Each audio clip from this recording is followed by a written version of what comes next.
8 o'clock. Okay, we're going to find out if we are streaming.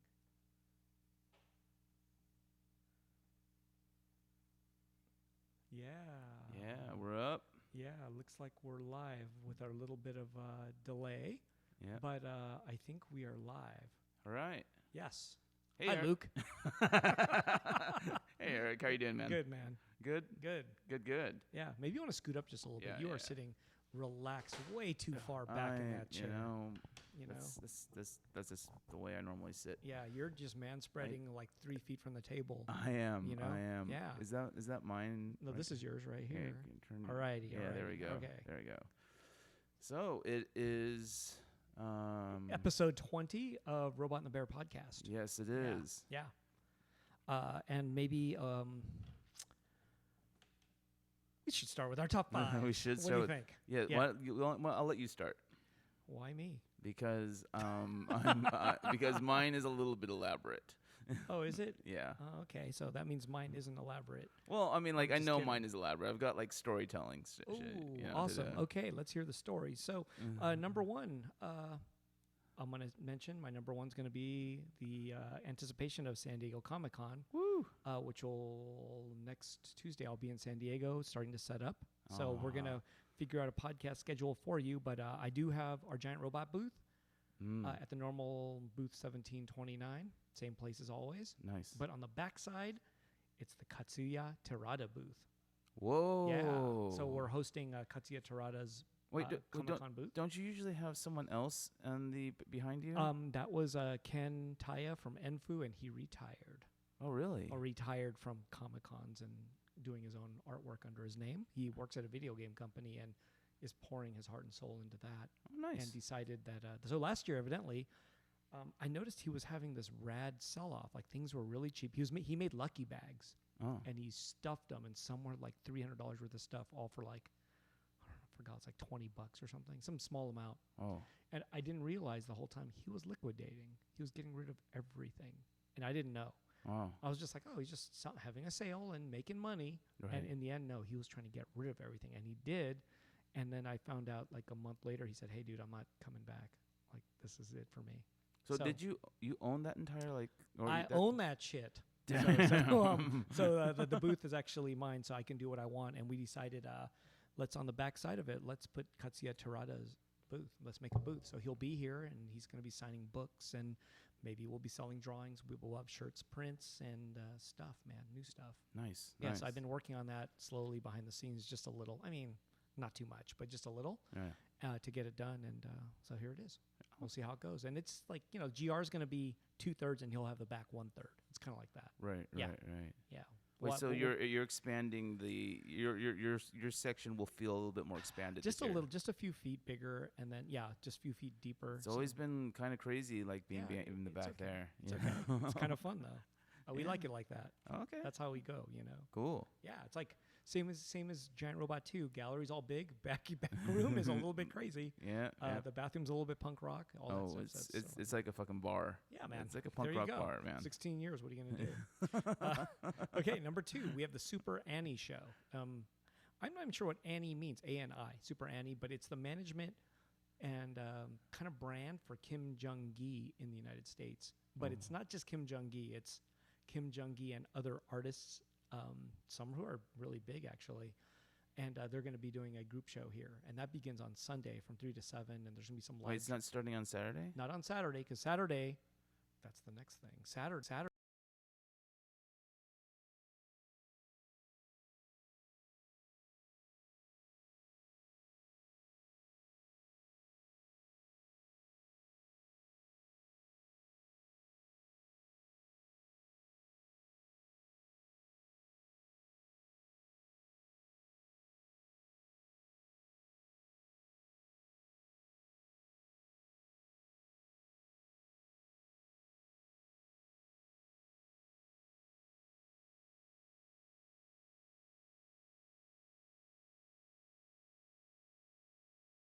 So Because that guy loves to draw.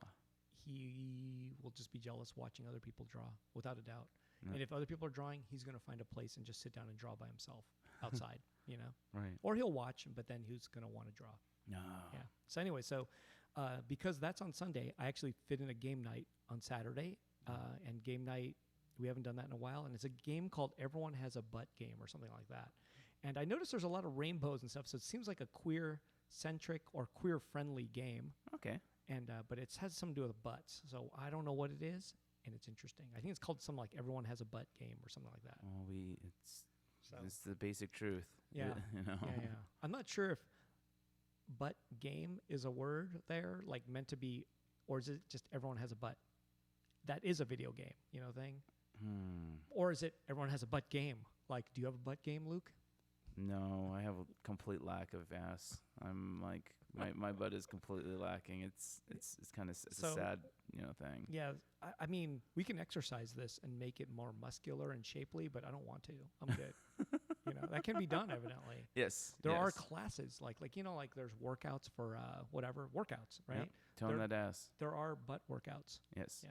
Yes. So that can be done if you want to change that, but I'm good. Yeah. I feel like I could work on it a little bit. We'll see. I'll sign you up. Okay.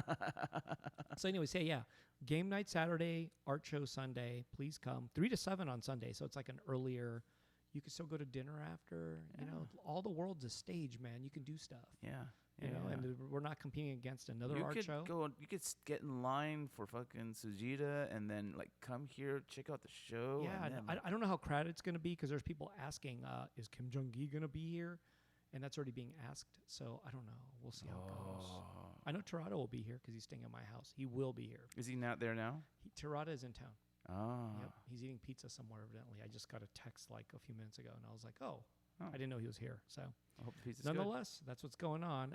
So that's 1, 2, and 3. Number 4, I was listening to Joe Rogan's podcast. Oh. And I kind of like this this journalist named Andy No. Yeah, I was just listening to that before I came here. And I've been following. So I seem to enjoy. I think I enjoy watching people get hit, right? So I watch a lot of Reddit fighting videos. Yes. I've always watched it. I watch World Star videos, and I got tired of it. But on Reddit, they have they have fighting. They have fight porn or something. Is it called fight porn? I think it's called fight porn. But I watch that. I watch public. Is it called public something? Public freakouts or something? Yeah, you introduced me to that. So one. I watch all these things, and then one day I saw Andy No getting beat up recently. Right? He was getting beat up. Yeah, it was just 10 days ago. Yeah, and I was watching, going, "Oh my god!" And then I have already seen this guy because I've seen other videos where he's in the videos, and the Antifa people are always yelling at him and stuff, saying stuff about him. So I already know who he is a little bit because he's a journalist. But I've been watching Antifa fight Proud Boys. There's a lot of videos of the two clashing. Right. And it's interesting because I think I don't know if I mentioned it on a podcast before, but the fact is I saw one video where they get into a fight, literally on a fight. And these guys are maybe almost opposite in opinions. Right. A Proud Boy is sort of like a rightist and Antifa is supposed to be a far leftist. Yeah. But maybe it's actually opposite in some ways, Antifa might be far rightist in a way, the way they're handling it. I wouldn't even call it far right or far left. I would call it I don't know. I was listening to the Joe Rogan interview. I didn't listen to the whole thing, unfortunately. No, but I just like that dude. I think he's kind of a rad journalist because I've seen him in other videos. But I kind of agree with this idea that it's, if you're willing to take it to a violent end, then you're not far left or far right. You're bottom of the barrel left and bottom of the barrel right. Sure. Okay. Yeah. So. But I am having fun watching. So I've watched a video of Antifa fight Proud Boys. Yeah. And the guy from Antifa fucking knocked out the Proud Boy, not hardcore TKO, but just knocked him out enough where that it was over. Fight was done. Right. And the guys started giving each other fist bumps and shaking hands and stuff and saying, "You guys won. Okay, we're out of here." And then it escalated worse. But I mean, a bunch of the guys actually were they were "Okay, today's day, you win. You beat my guy, and we're gonna walk. We're leaving." Oh wow! And I was that was weird because they had this mutual admiration in a weird way, respect enough where one fight was to solve the day's problems. Right. It didn't quite work out that way, but that was weird when I saw it. I was like, "Hey, that's weird." Wow. They have this sort of an agreement of some sort, quote, gentleman's agreement, right? Whatever that means, but. Right. they have this agreement, and they were doing that, and I was like, that's weird. Yeah. I didn't think. I thought it was. I think just, that, but that's actually okay. Like if you're going to fight someone who's going to fight back, then by all means fight. But like if you're going to like if it's going to like the idea of the one-sided pounding is just something that which is connected to the Andy No thing. I just find that like very disagreeable. It seems like he just got beat up pretty bad for. Yeah. And also, I guess they're throwing milkshakes, but then I also read that they're throwing milkshakes. It's kind of like cute. It's like, he threw a milkshake at him. But then I was reading that some of them have cement in it, like quick dry cement in the milkshake. So it's not just a milkshake. It's actually more than a milkshake. Right. Yeah. Well, I mean, like, if you're going to throw something at someone, you got to, like, have a little... I don't think he mentioned that when I was listening to that podcast, but no, I didn't hear that. I was reading that some of the milkshakes are not milkshakes. There's actually quick dry cement mixed in there, too. Yeah, makes sense. So it's kind of like... It's throwing a rock. It's a weapon, yeah. And, it's just weird. Yeah. So that's number 4. Listen to the Joe Rogan podcast and Andy No. Even though I didn't listen to the whole thing, I was fascinated by it. And I don't always listen to his podcast, but this one I was kind of interested in. I don't know. Like there's a guy who's like a strongman competition guy, like on yesterday. Yeah. I couldn't get into that one. I listened to it I listened to some of the bits that they pulled out, like why you shouldn't do deadlifts. Oh, I saw that and I was like, I'm not listening to that. But I saw that. So I didn't even know what a deadlift is. I don't even. Is it just a lift shit or something? I don't know. know. Anyway, so there's that.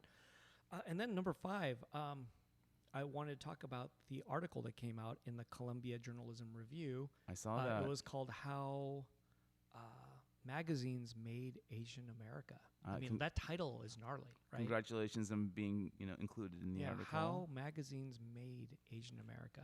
So the title alone bothers me. Yeah. Because Asian America was not made by magazines. No. It never was. It should never be. And nothing like that. It's a poorly worded fucking article. Yeah, title, obviously. That bothers me a little bit when I heard that. And then, like the background of it. God, I'm gonna get negative. I'm trying to be positive. Just do it, man. Just fucking do it. What is this podcast for, man?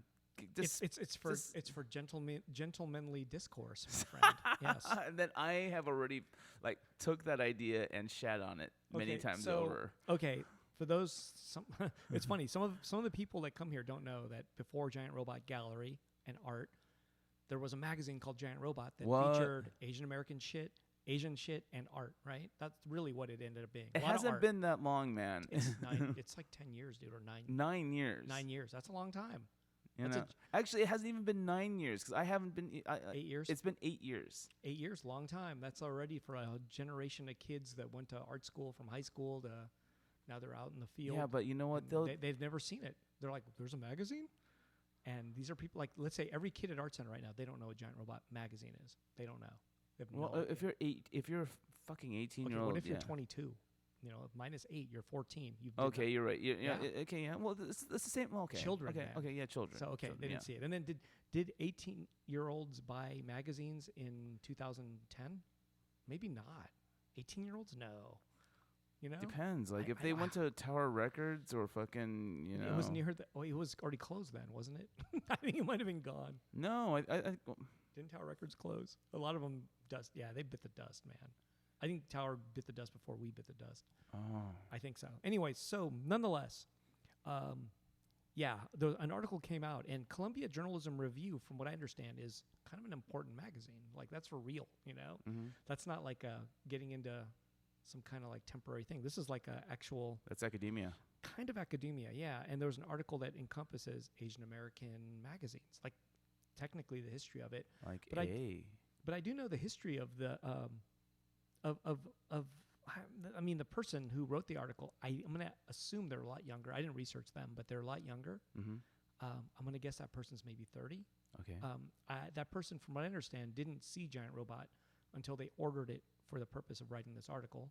Oh. So they didn't know what it was, from what I understand. Because they got, from hearsay, they caught wind of it. And via working on this article, they caught wind of it.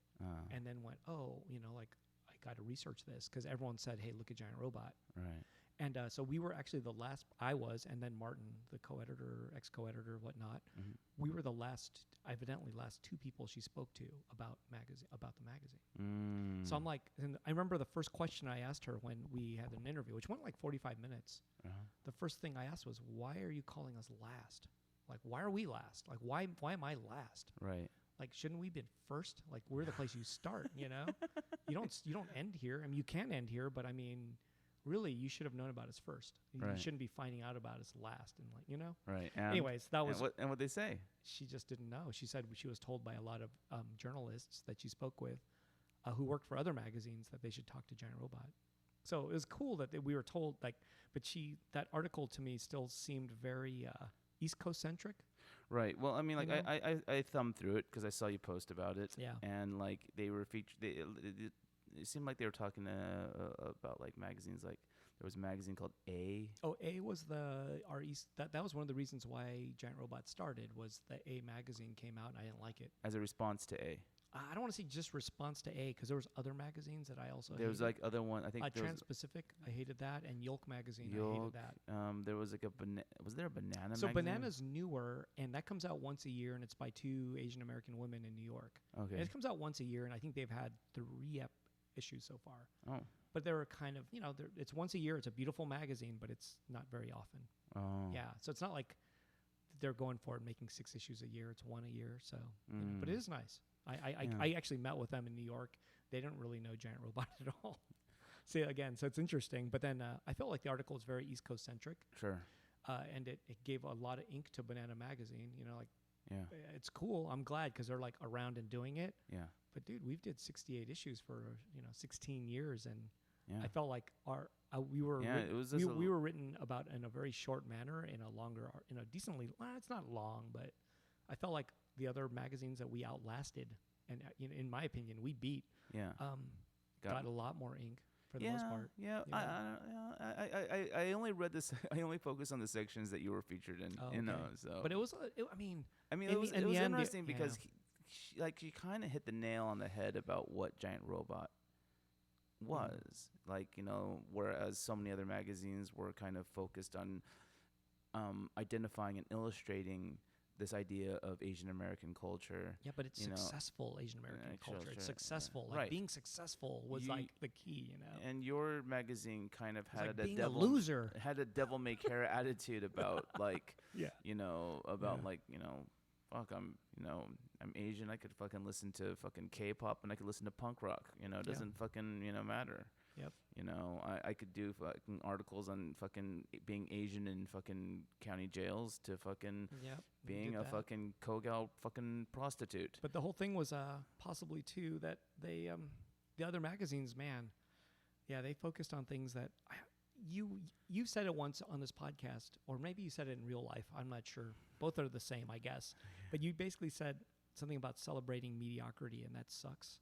So I mean, ultimately, man, we didn't want to celebrate mediocrity, and I thought like these other magazines were celebrating mediocrity. You know what I'm saying? Really? Well, like, yeah. Let's just say beam back to like 20 years ago, and you see an Asian American person on a TV show as a side character. Sure. I mean, they're like the doctor in the background, right? Right. That person would get a cover story, like they're important. And I'm like the actor who did Long Duck Dong and fucking. Well, that one didn't get a cover story there, but we made fun of that. But I mean, that's one of those things where, and that was a big story too, in a way. But just imagine somebody even smaller, like on some hospital show that you didn't, that hardly anyone watched. And you're the Asian guy, and then you get like a huge interview in these magazines saying how great you are, but ultimately you're like, you don't even get a speaking role, really, Right. Things like that, and they would celebrate that. I'm like, dude, no, like we don't celebrate that shit, You know what I'm saying? Right. Like that's not good enough. Like Right. we are not. I'm not content with that. I'm not going to celebrate that. No. And that's what other magazines did, because that's like the success, And Well, for me, I was like, that's a failure. Like that person isn't a successful thing for me. I wouldn't call it a failure. I would just call it like it's not worthy of a fucking cover of a magazine stuff. But Right. at least it I guess if you look at it from the perspective of the 90s or even the 80s, like it's kind of an achievement, for the climate. I don't collect crumbs, bro. You know, the crumbs were not for me. You know, I want a piece of cake, man. Right. I don't want the crumbs. Right. You know what I'm saying? Right. I want the whole pie. Right. I'll take it all. So we looked at it that way, just, you know, and some people were also doing amazing things that weren't celebrated at all. And I'm like, how come you're not celebrating like the bad guy, Al Leong from like Die Hard? You know, that Asian guy with a Fu Manchu mustache and the long hair that's kind of like always a bad guy? He's been a bad guy in like 100 movies. Oh, wow. And but yeah, Die Hard was one of them. He dies in that one. He's in a ton of movies. Wow. You don't know who Al Leong is? He's No. like one of the most famous bad guys, period, Wow. in No. everything.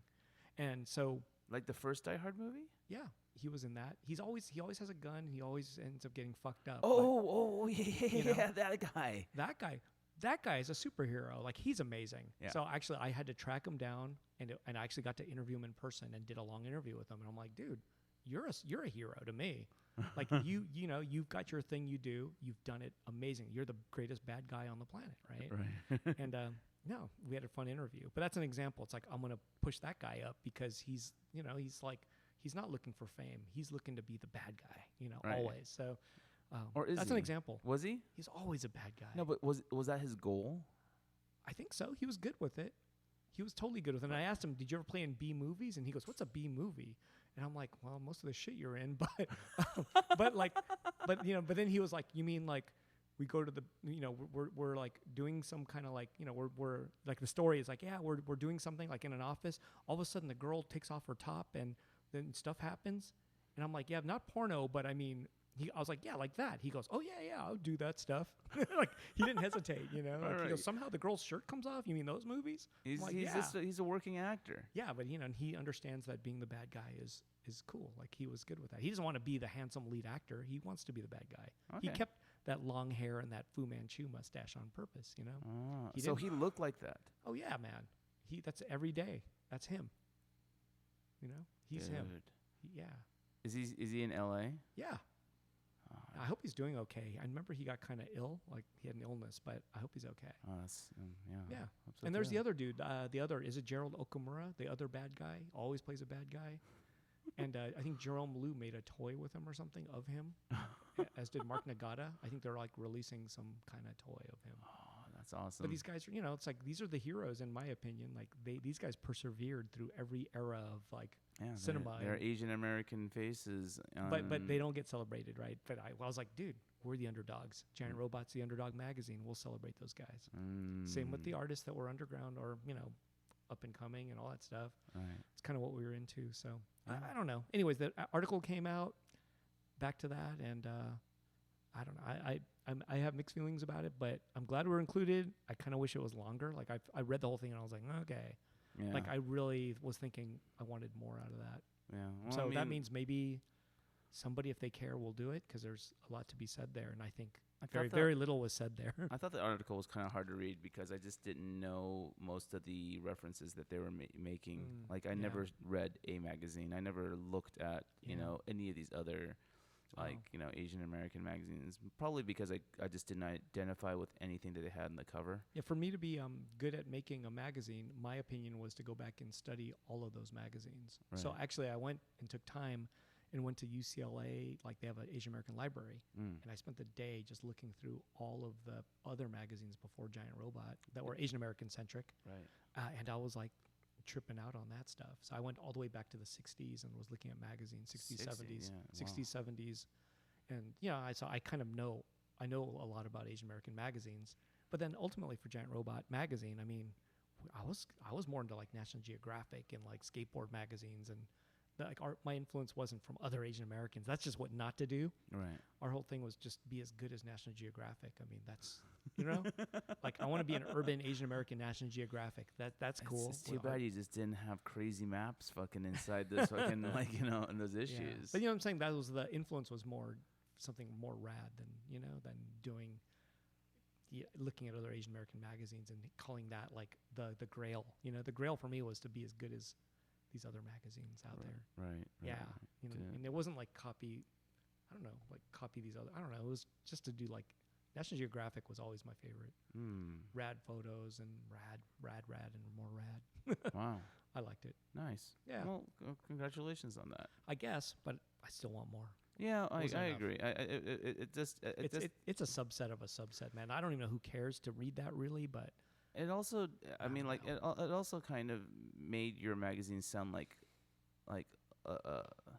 a small, like, saddle stapled zine. Yeah, it's just the weird part. Is Like nobody got, like, everything was done like in dad's garage, and nobody Yeah. got made any money and all this other shit. And they it's just like, don't. They didn't. It's like that's what I'm saying. The article kind of I felt shortchanged us a little bit. Yeah, Like, I yeah. was reading it going, oh, that's like not really it. Yeah, Yeah, yeah. I look at that. I was like, man, we came out as the victor in that, in my opinion. Like we were out around the longest. We outlasted all of the competition. Mm-hmm. All the way until the end of publishing, Except for banana. but they started recently, Yeah. after the heyday of zines have come back, right?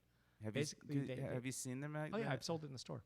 Was it good? Yeah, it's done nicely, man. It's a beautiful magazine, so Oh. it's good. Yeah, I think it's good, Oh. but it's one of those things where I'm like, if I came back and as a part-time job and made a magazine once a year, yeah, I would do a different magazine. It would look like that. It would be a prettier magazine that would, I don't know, it's a $15 or $20. I mean, our magazine was $5. Yeah. So it's a different Well, different time, man. It is a different time. But if they couldn't have started 10 years ago or 8 years ago, I would have loved to have seen that. Start your magazine in 2010. Good luck. yeah. You can start it now. It's a lot different. Well, I mean, that's Yeah. the thing about, like, Digital publishing too. digital publishing is that, Yeah. like, you could do like a run of 100. Oh, and I think I mentioned maybe on this podcast that when I was researching doing digital publishing again, like making a magazine again, Mm-hmm. I saw a magazine out there that I was like, this is kind of nice. I contacted their printer, Mm-hmm. and then I remember I was like, well, how much is it for me to get 5,000 copies? Mm. And the guy was like, no, we can't do that. And I'm like, oh, okay, well, how about 2,000? He's like, no, way too many. And I was like, well, how about 1,000? How much is 1,000? He was like, we can't do that. That's already too many. And he was saying basically that they print 200 copies. So usually the printers don't tell you how many copies a magazine makes. Right. It's sort of a secret. Right. That magazine that I saw that I was like coveting only prints like 200 copies, Uh, 200 pieces, and I was like, whoa. But are they able to keep the price down? Maybe, but I mean, that magazine was like $15. So, you're Right. printing 200 copies. Like, it's not very many. Right. And I was like, oh, that's not really a magazine at that level, Mm. Yeah. And Yeah. then same with the magazine. We researched another one in the Bay Area. I was researching that one, and I found out that they only print 50 actual pieces. They put all that work into fucking 50. Yeah, and they have an online presence, but they made 50 in print. I was like, 50? 50? And I was like, wow, that's it. So magazines kind of can look amazing, but they might be absolutely tiny. Wow. Yeah, that's the difference today. It's kind of like masked. You just don't know. Right. But I mean, like, at least you can be able to, like, you don't have to take the risk of. Oh yeah, that's like, the great part. Like, we're printing tens of thousands, and that's a risk. Yeah. Oh yeah. Oh, yeah. Yeah, it's horrible, man.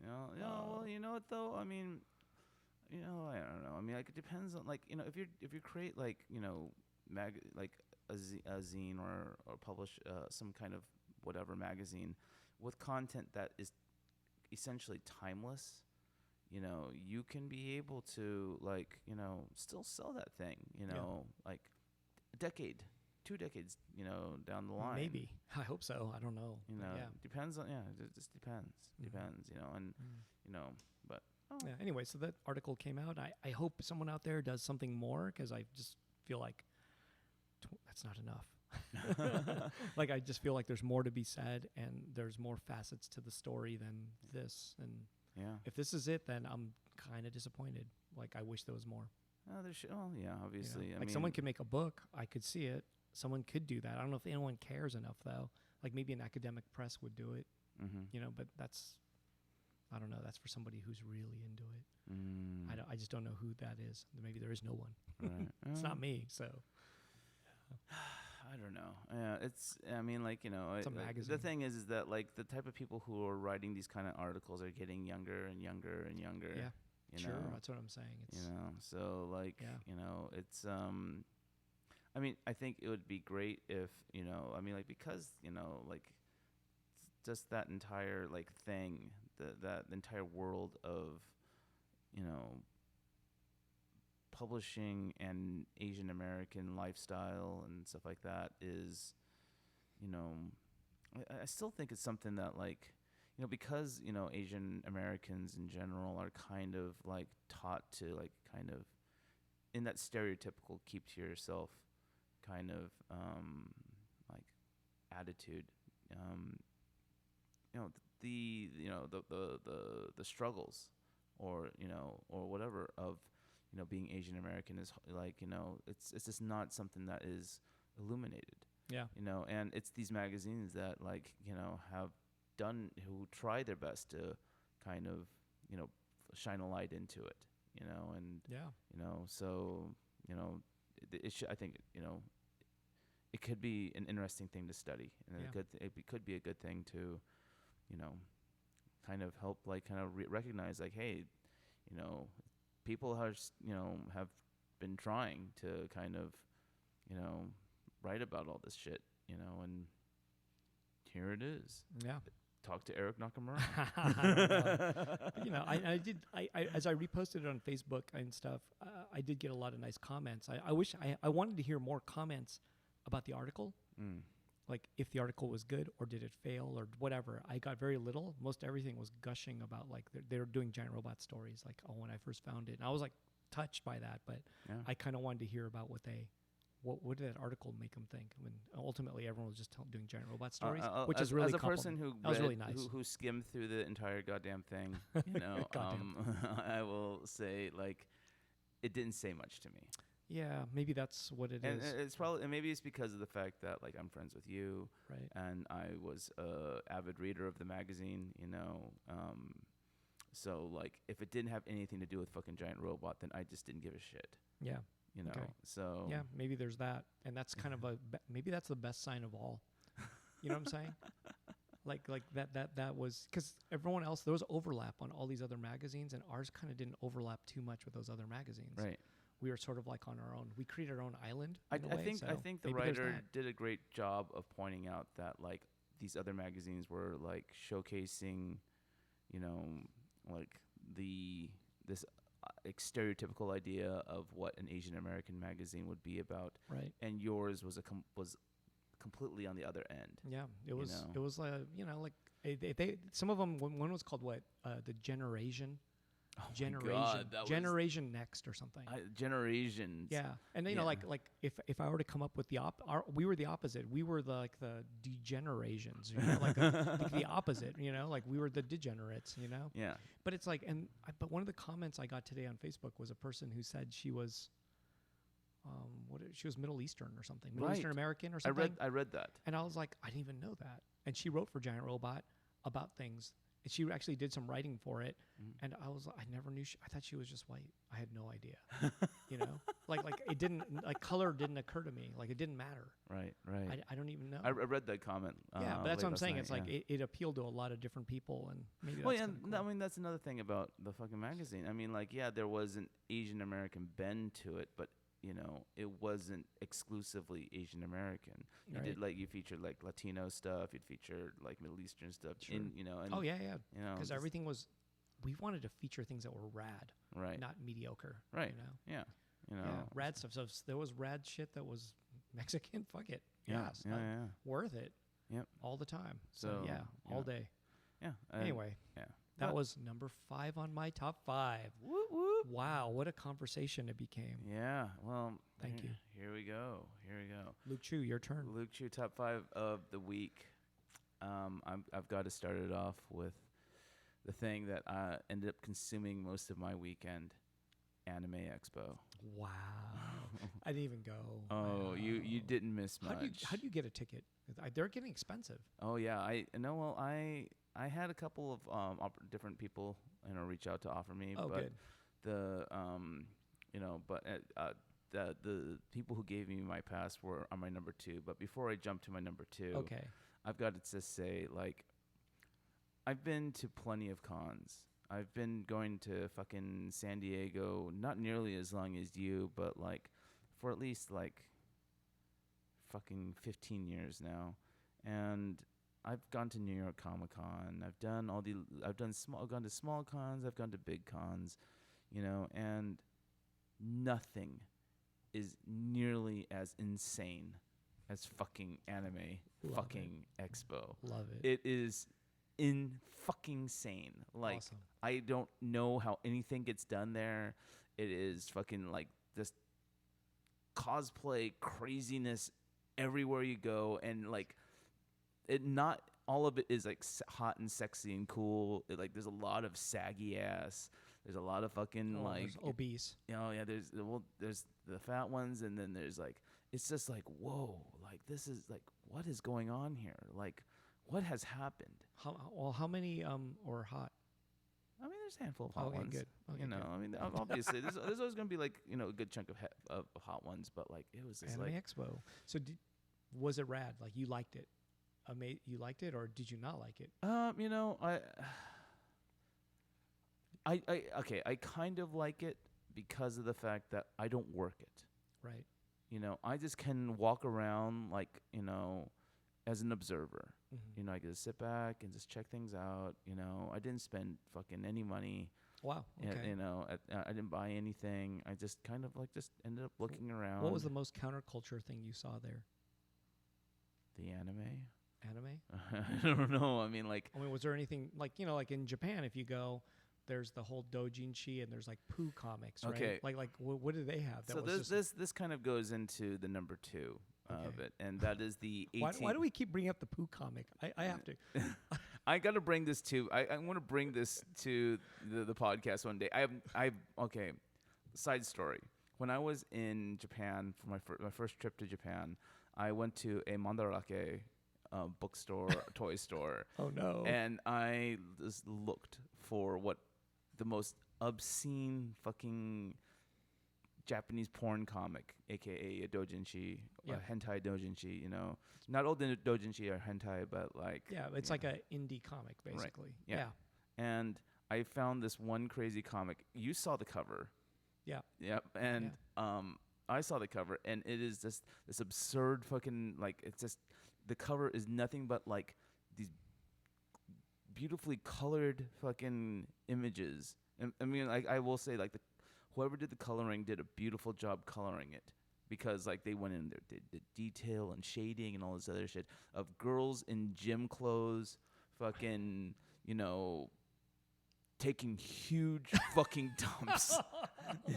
Oh no! And so it was rad. It was so fucking bad that like fucking I just need to look at the cover, and I'm like, all right, that's enough, and I put it back on the shelf. Oh, you didn't buy it? Oh, I bought it. Oh, I okay. mean, you saw it. Okay, I saw you. okay. So admittedly, here we go. Admittedly, when I went to Comic-Con, which is the big convention of this, I mean, it's gigantic. Mm-hmm. I went to look for the poo comic. I found it in the guide. I was like, oh, there's a poo comic. I'm going there. Sold out. Like the seat was empty and it had a sold out sign. I was like, oh, I missed the poo comic. Yeah. So that's what I mean. It's popular. Oh yeah. Poo is hot. Anyway, okay, so let's go back to But, Anime okay, Expo. I'm sorry. So, Poo is hot. my friends who, no, my number 2 is Wood Rocket and April O'Neil. Wood Rocket is a Las Vegas based adult film producer. Oh, I'm okay. hoping to have Wait, the head. You're happing. I'm hoping to have the head of the company, Mr. Leroy Myers, be on the podcast soon. Sure. He's a great guy, a So big wait, fan. why are they there? He had a booth. Just to show porn? He had to sell his stuff, and he had this. Is there an adult section? Yes, Oh, because okay. in the back corner I didn't know of this. the thing, they have like this little fenced off area with like nothing but black cloth walls. Oh wow. And it's the 18+ area. Oh, you okay. know. Do you have to show an ID? Yes. Did you show an ID? No. Okay. They gave me an exhibitor's badge, okay. and I was able to go through. Can I get in there without showing an ID? Or do I Probably not. Wow. Okay, strict. Yeah, they're very strict. Okay. And So there is a. Okay. Here we go. So what did you see in this area? That's what everyone wants to know anyway. They just had a lot of like doujinshi body pillows, yaoi. Yaoi is like boy on boy stuff. So, but that's 18 and over. Yeah, and Okay. like and just That doesn't sound like it would be 18 and over. no, but like I mean, it's all like sexual content. I was wondering, do they sell what are those things called? Tenga? Are they selling I didn't see any like Tenga. a Tenga booth or something? No, They don't do that. there wasn't Okay. a Tenga booth. You know, they Oh. should have, because they, like I said, the Wood Rocket booth, had a bunch of they brought a bunch of like DVDs. Right. Wood Rocket are kind of known for doing parody porn. So they Oh. did like 10-inch Mutant Ninja Turtles. They did. Oh my God. They did. Did they do the Game of Thrones one? Yep, they did the Game of Bones one. Oh. They did like the SpongeBob SquarePants one. They did a Dragon Ball Z one. They did Sailor Poon. They did So do they bring the actresses or whatever? Do they do that? they brought one of their actresses, April O'Neil, who Okay. that's her screen name. I don't know what her real name is. Doesn't matter. Doesn't matter. No. She played April O'Neil in Teenage Mutant Ninja Turtles, the 10-inch Mutant Ninja Turtles. Wow. Okay. And I was just so impressed by her graciousness to her fans, because the booth was usually just dead until she showed up. But do people there know who that she is? Yes. Oh, okay. Yeah. Oh. Yeah. And So these guys are still watching. They're watching tons of porn. oh, they're watching tons of porn. Okay, gotcha. And I was just kind of like, whoa. And she was always very friendly. And people would pay money to take a photograph with her and stuff like that. And a lot of them are just kind of really skeezy. They'll literally grab her ass and stuff like that. And What does she do? She'll nah, and she'll laugh it off, and Wow. and just be really just patient and professional Right. with them. And the one moment that that sticks out in my head, because which I was there to witness, I was sitting behind the booth, and and April was I think she was dressed like Faye Valentine from Cowboy Bebop, and this guy just kind of he looks kind of like a shut-in, kind of in a Wow. Asian? Asian, kind of a big guy, yeah, okay. And just kind of approached her, and came up and was like, oh, I'm a big fan. And then he's like, yeah, I'm a virgin. And I'm just like, and I'm trying not to stare at them. How old's the dude? Like 30? 40? Maybe 30. Wow. You Okay. know, and I was just like, what happened?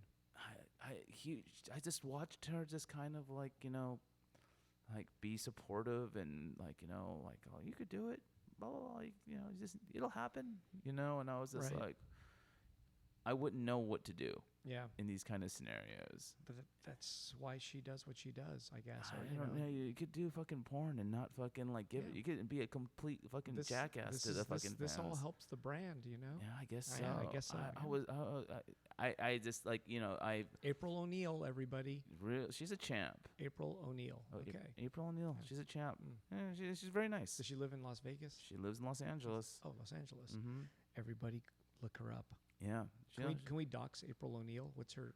No, I'm just kidding. I'm just kidding. Nonetheless, but that's cool. What did you go through Artist Alley? I took a peek at Artist Alley. It's gigantic, right? It's fucking gantic. Yeah, last time I went, I was like, Artist Alley was huge. It enormous. has its own fucking section. It's an old parking garage area transformed into a fucking. Is it? Oh wow, I didn't even know where it is anymore. Yeah, I thought no. it was in the normal convention. No, it's not. not. It has its own fucking section And now. it's gigantic, right? And it's fucking gantic. Yeah. And from what I understand, they constantly have AC problems in there. Oh, and the smells. The smells, man. So what is the smells? Oh, it's like fucking a cacophony of body odor. Like male or female? Well, Like I guess human. it could be, or human, like stinky. Like stinky. Oh. Oh my god, it was like I mean I know San Diego Comic-Con can get kind of stinky, but the thing. Well, but there's a powerful AC that's whooshing Yeah. it around. But fucking Anime Expo, man. Oh. Oh, it's brutal. It's So brutal. I've been told I should go into the get a table at Artist Alley and sell small stuff, pins, stickers, and all that stuff. Bad idea? Do I want to do that? I really don't feel like that I thought it was convention is conducive to selling. Really? So, but what about all the folks that are in Artist Alley? Aren't they selling stuff? If they are, I couldn't tell. Really? Okay. I mean, I've been told to go for it, so. I mean, if it's affordable, then go for it. But I know booths in the main floor are as expensive Yeah. as fucking as San Diego Comic Con Nah, booths, there's people. and it's a fucking 5-day convention. Yeah. No, there's people who are. Yeah, it's 5 days. Oh my god. Yeah, But there's it's people fucking who are in Wednesday there. through fucking Sunday. Yeah, I know man. there's people who are who go and who've said, "Oh, you should check it out." So I mean, like you might do well just Maybe. because you have like art. If you like do Japanese centric fucking or Well, Asian centric work, you know, maybe you I'll probably just do tell 'em well. Awesome. Maybe I'll just sell my pins there. You Yeah, know? your pins Yeah. could do Yeah. will do great. Like apparently like they're like people are buying up pins in the adult section. Like Oh, they have them know, there too. oh, What yeah, are well- adult pins look like? like Like just dicks and stuff. yeah, a bunch of dicks, dildos, you The know. pins? Yeah, You mean like little enamel pins of? yeah. Okay. Yeah. Where do they wear these things? Probably on their like they probably put Jackets? it on their fucking their body pillows or something like that. Oh no, that's disgusting. So You they- know, they you can get- make so you- so these guys are getting off on pins too. They're like, "Oh, look at this cute girl on an enamel pin," and I'm gonna fucking jab my fucking body pillow to no end and smash that thing. That is disgusting. I don't know. Sorry, I man. mean, I think body pillows are not necessarily designed to be fucked, but like just more to be like kind of hugged when you're sleeping. Okay. I don't know. I mean, like, I don't know if anybody out there has like I- like has like gets all relieves themselves with a body pillow. Please let us know because I'm under the like it just doesn't this does not make sense to like Nothing makes sense. to relieve oneself like that. Like just because imagine the fucking laundry you have to fucking do. That's like we don't. People don't worry about the consequences. That's the whole thing. Don't worry about it. Just do it. Don't worry about the consequences. Right? I mean, Yeah. like you could like fucking like maybe if you like had a cup holder, so you could put a Tenga in there and fucking. There you know, go. You should make a Tenga pin. Okay. It's yeah, it's just a weird like fucking It's funny. with the like There's a look to it with the red stripes and shit. yeah, I've seen those. exactly, yeah. That's Yeah. the common Tenga Yeah. fucking thing. You could like just go onto Amazon and order them Yeah. there too. But like Anyway, that's weird. But okay. What else at Anime Expo? so I actually stood in line for something. Oh, okay. Yeah. I went to the screening. As you guys all know, I'm a bit of an anime nerd. I went to the screening of Evangelion 3.0 plus 1.0 0706. Okay, so that's a whole bunch of fucking numbers, right? Yeah, is that a credit card? What is it? Okay, 0706 means July 6th, right? So That was the and day. That was the day. And Evangelion 3.0 plus 1.0 is the fourth. Is 3.3 plus 1 is 4. Oh. And is the fourth and final installment of the Evangelion movie rebuilds that they've been making for the past 15 fucking years. And so they around the world like once in Japan, another one in Paris, and the other one in Los Angeles, they screened the first 10 minutes of the new movie, which is coming out next year. And Oh wow. yeah, so So you saw the 10. So you waited in line to watch 10 minutes. no, I waited in line. They showed like the third movie. So you saw the whole third movie. whole third movie. But didn't you already see it? Oh yeah, I fucking own it on Blu-ray. But fucking, I wanted to see this fucking 10 minutes. Oh wow. And I like the third movie. Was the 10 minutes worth seeing? Oh yeah, it's very action packed. Wow. And Okay.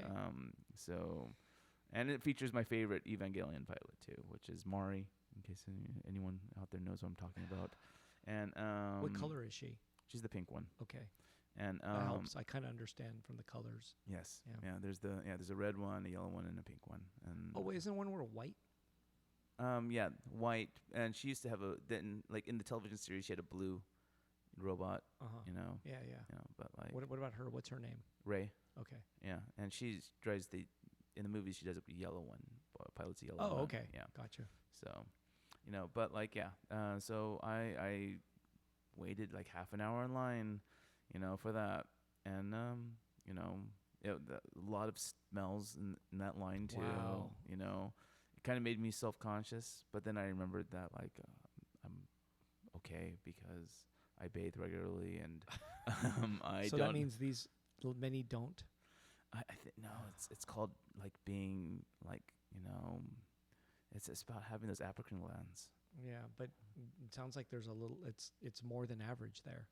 the way you're making it sound. You know, like when Everyone you're fucking smells. when you're fucking wearing like fucking cosplay? like Yeah. a shit ton of fucking cosplay, and then you decide to take it off so you can stand in line for a dude, fucking movie. No.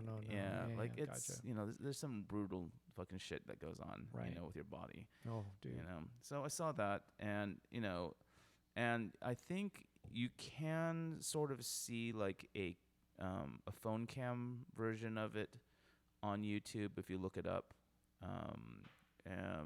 I think it's from the Paris screening, but I also found it subtitled in English. You know? Oh, okay. So, but again, it's just like a phone cam recording of it, and it's pretty good. You know, you know, it's good enough to you could be able to watch it on the YouTube and like get the gist of what's going on. Wow. So, you know, yeah. Wait, so you can watch 10 minutes on YouTube now? Yeah, you can watch Okay. it 10 minutes on YouTube now. Okay. You know, but you know, I was, you know, Wow. You went deep. I went. And how many days did you go to Anime Expo? It's 5 days long. How many days did you I go? went two. Okay. I went on Friday to pick up the badge and like you know say You went hi to,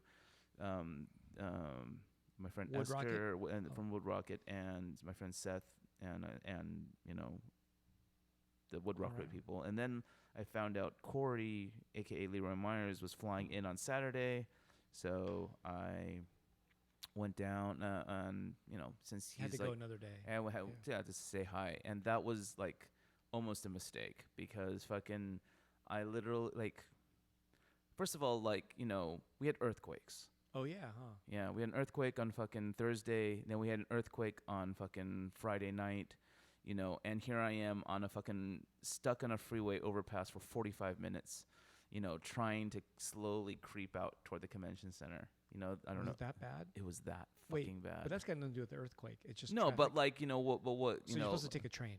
Take a Yeah. train from now on. take a train, take an Uber, Yeah. fucking like, you Well, know, Uber, you're just still stuck in traffic. But Yeah. I guess you know, you could be calm just on your phone. you know, I mean, like, you know, it's Yeah. it's bad. Like the Yeah. parking on Saturday, it's the worst. It's like literally nerd Oh, apocalypse, man. Wow. It is brutal. Like Wow. I kind of like wonder, is this what it's like for people who drive to?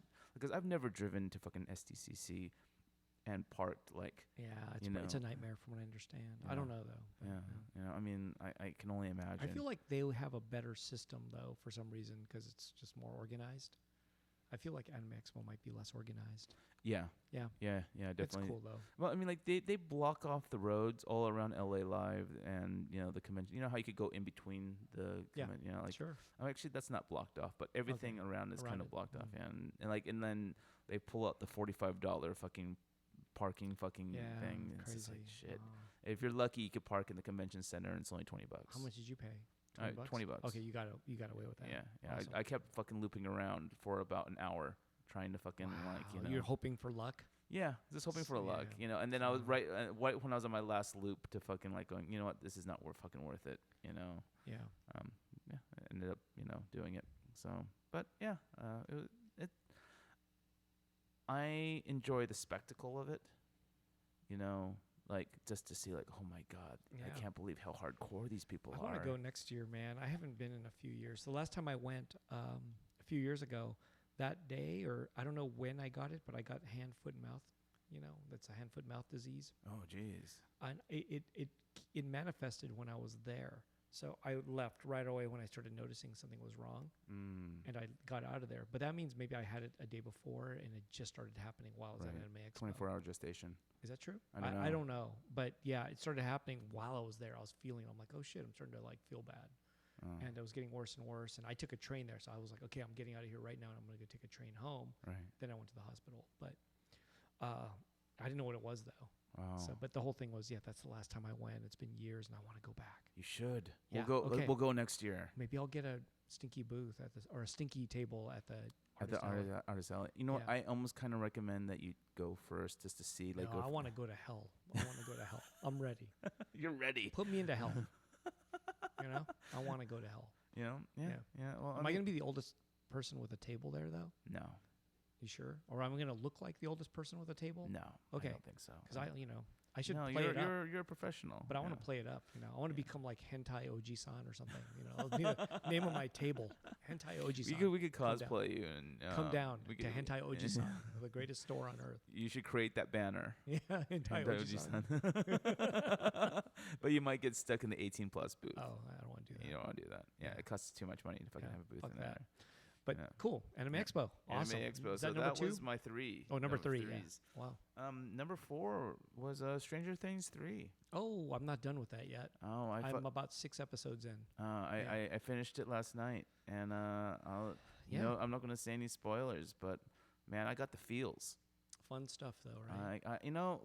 I saw a lot of pretty mediocre reviews for it, but I loved it. Cool. It's just, I thought it was very entertaining. I mean, there's some parts that are absolutely like ridiculous, but it's and a little bit predictable. What do you think of the 80s, the whole 80s, backdrop of it all? Is it like too much? It's a funny kind of, I mean, it's always been an 80s kind of thing. But I mean, don't forget, this is 3 years in though, You're right? So this is what year is this? 85 or 86? 88. Oh, is it 88? I think it is 86 or 88. Okay, I think it's 86. Okay. From what I'm guessing, unless time jumped more than a year, but I think it's just 3 years in. I think it's 86. However, was it that 80s in the 80s? You know what I'm saying? Like, I almost don't remember it looking that 80s at that point in time. Well, the thing that like I feel like 82, yes, 83 or 84, but we're talking 86 getting later here. I just don't. but then they drop it hard with the mall culture, man. Yeah. Okay. So at that point, I don't think I was going to malls. So I don't know. Like this is like, I'm in high school now and I didn't go to malls at that point. Where was I? Because I went to malls in 84 and 83, but 86, I just My don't parents owned restaurants in malls, so really? the mall culture was still there. Was just my Because like Fast Times at Ridgemont High was malls, right? I think and so. that's 83. So you know what I'm saying? I was trying to like guide it by But other movies and other time periods. It's not like an LA, or California mall saying it. That's true, right? You got to think about it, like everything like around. Where are they? Actually, I don't even know. Well, I know they're filmed in. Oh, they're in Indiana. Indiana. Okay, Yeah. you're right. Yeah. You're right about that. Yeah. Yeah. Okay. Yeah. Maybe there you go. There's 2 years behind, lagging there. So Right. 3 years maybe. Cool. But dude, yeah, man, got the feels from that one. Wow. So How many episodes is it? I haven't. 10. Okay, so I think I'm at 6. No, or no, 8. something. 8. Oh, I'm almost done. Then. 8. All right. Yeah.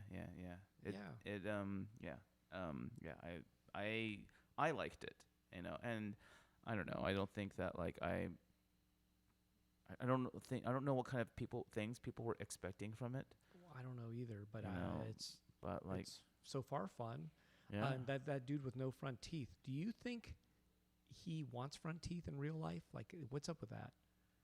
The kid, I don't know his name on the show anymore, but Oh yeah. He's No, got the curly, the funny one. yeah, the one that everyone kind of likes, that guy, right? Yeah, he's hilarious. He's But- like he's literally like the fucking like the punchline on so many he things. hasn't had front teeth in like 2 or 3 years, right? He doesn't have front teeth. I think he has them in real life. So what's up with that show? Did he get them removed for the show or something?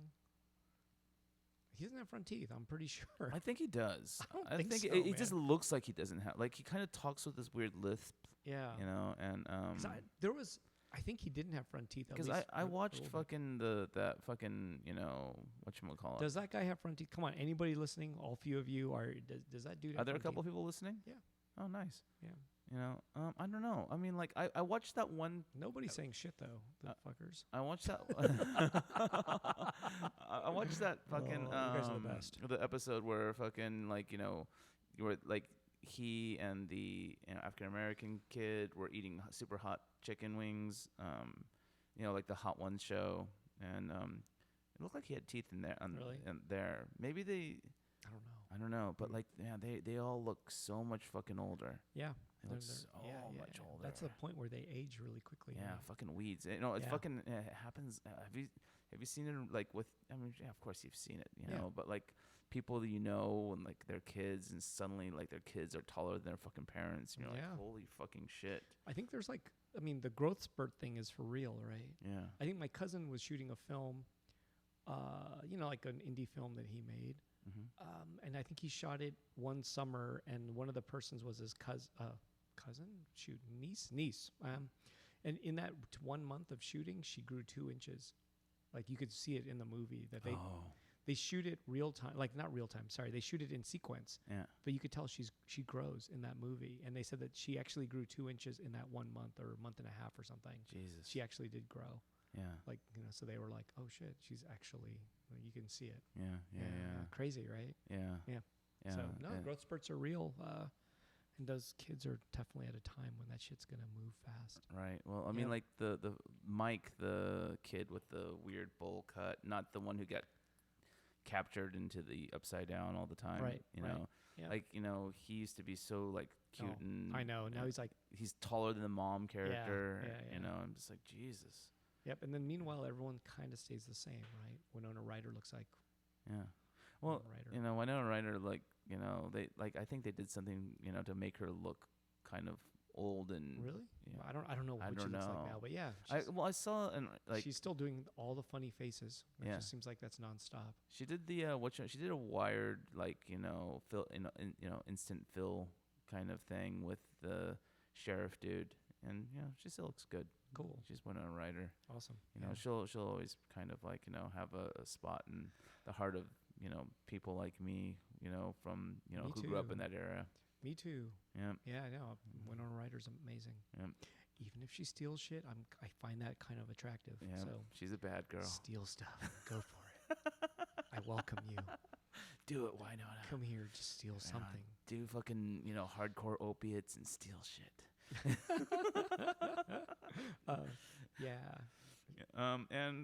Finally, like I figured I'd mention another YouTube channel that I'm a big fan of, and there's this guy. I guess he's from New York. His channel is Whang, WHANG. I think he might be half Asian. I don't know. He's like a Hessian metal bassist guy, but he does this kind of show called like Tales from the Internet. Wow. And he will like kind of go over like these like moments, like, and a lot of the moments are moments I don't know anything about, but like I find fascinating because like, there's a huge moment in time where I just kind of like, I guess you could say fucking like, because I was like, on drugs and just didn't give a shit about the internet, like just wasn't paying attention. Right. And like, and he'll kind of do a deep dive into it and explain things. Like, so he did like the one that like made me kind of like go, all right, I'm fucking subscribing to your channel, was he did one like on Two Girls, One Cup. Oh, wow. And like goes into like the conspiracies about it, but then kind of reveals like the entire like the truth of the situation and stuff like that. What is the truth of the situation? It wasn't real poop. Oh, it wasn't? No. What was it? I don't know. It was like chocolate or something like that. Yeah. And how the guy who fucking created he deep dives. Yeah. You just said that. Yeah. Yeah. Wow. So did you ever see? Do you remember the guy who would say, "I'm gonna fuck her right in the pussy"? He would say that on the news. Like any news, like he'd be in the background of a newscast, and he would just run up and yell that in the microphone and run away. And then so he did it, and then all of a sudden people around the country started doing it just for the hell of it. Like if there's a newscast, someone would run up and go, "Fuck her right in the pussy." Like they would say that, and there's probably like, it probably happened 25 times live news. Like a storm is happening, and the person's like in a hurricane. Someone will just go, "Fuck her right in the pussy." Like they'll just yell that, right? So then I saw a video, and the very first one who did it, it was fake. Like it wasn't real. Oh, really? Yeah, it was like this older guy who does it, and he looks like a total like scummy dude, and he just looks like he just does it. And then I found out it was all fake. But then the whole thing was it made other people do it for real. Oh, that's amazing. Yeah, that's funny. Amazing. Yeah, so I was kind of disappointed though when I first saw it. I was like, oh man, like he created a cultural phenomenon from a fake thing. How long ago was that? 5 years, 6 years, okay. maybe. Okay. Yeah, I was so disappointed though when I found I was fake, and I was like, oh, but then everyone else's was real. I think. He would.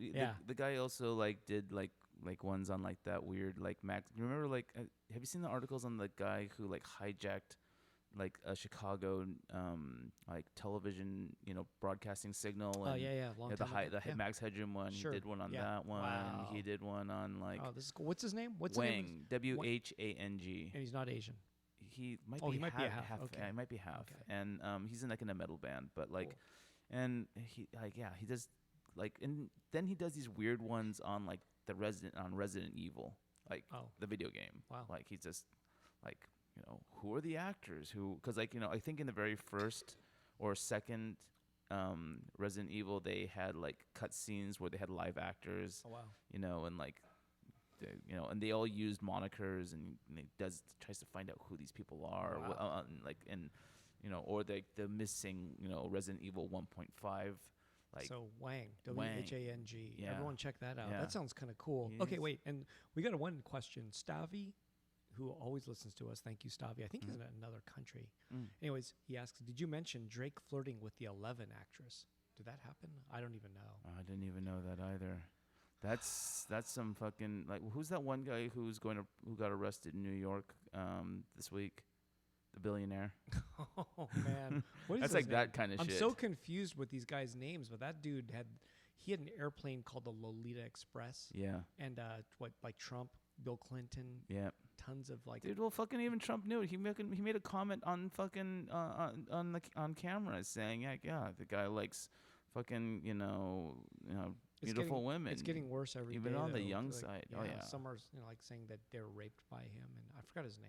Man, Right. it's just like not even Well, important. look, if you're fucking under 18, according to the United States law, there is no such thing as consent with a. Yeah, you no. know, This you person know? was 15 and said that she was raped and all this shit. But then it goes on and on, man. It's horrible. Yeah. Like there's a video out there. Speaking of YouTube, you can find a video of a woman who talks about it's like an 8-minute video, and she talks about like how she was in there as a young girl or young woman, and just told the stories about what she went through, and it was pretty gnarly. I was like, oh my god, So, anyways, Oh, and on one other note, it's 9:00, and I know we have a listener, and she asked that we give her a shout out since it's her fucking birthday. who's that? So I wanted to give a shout out to Nicole Harris.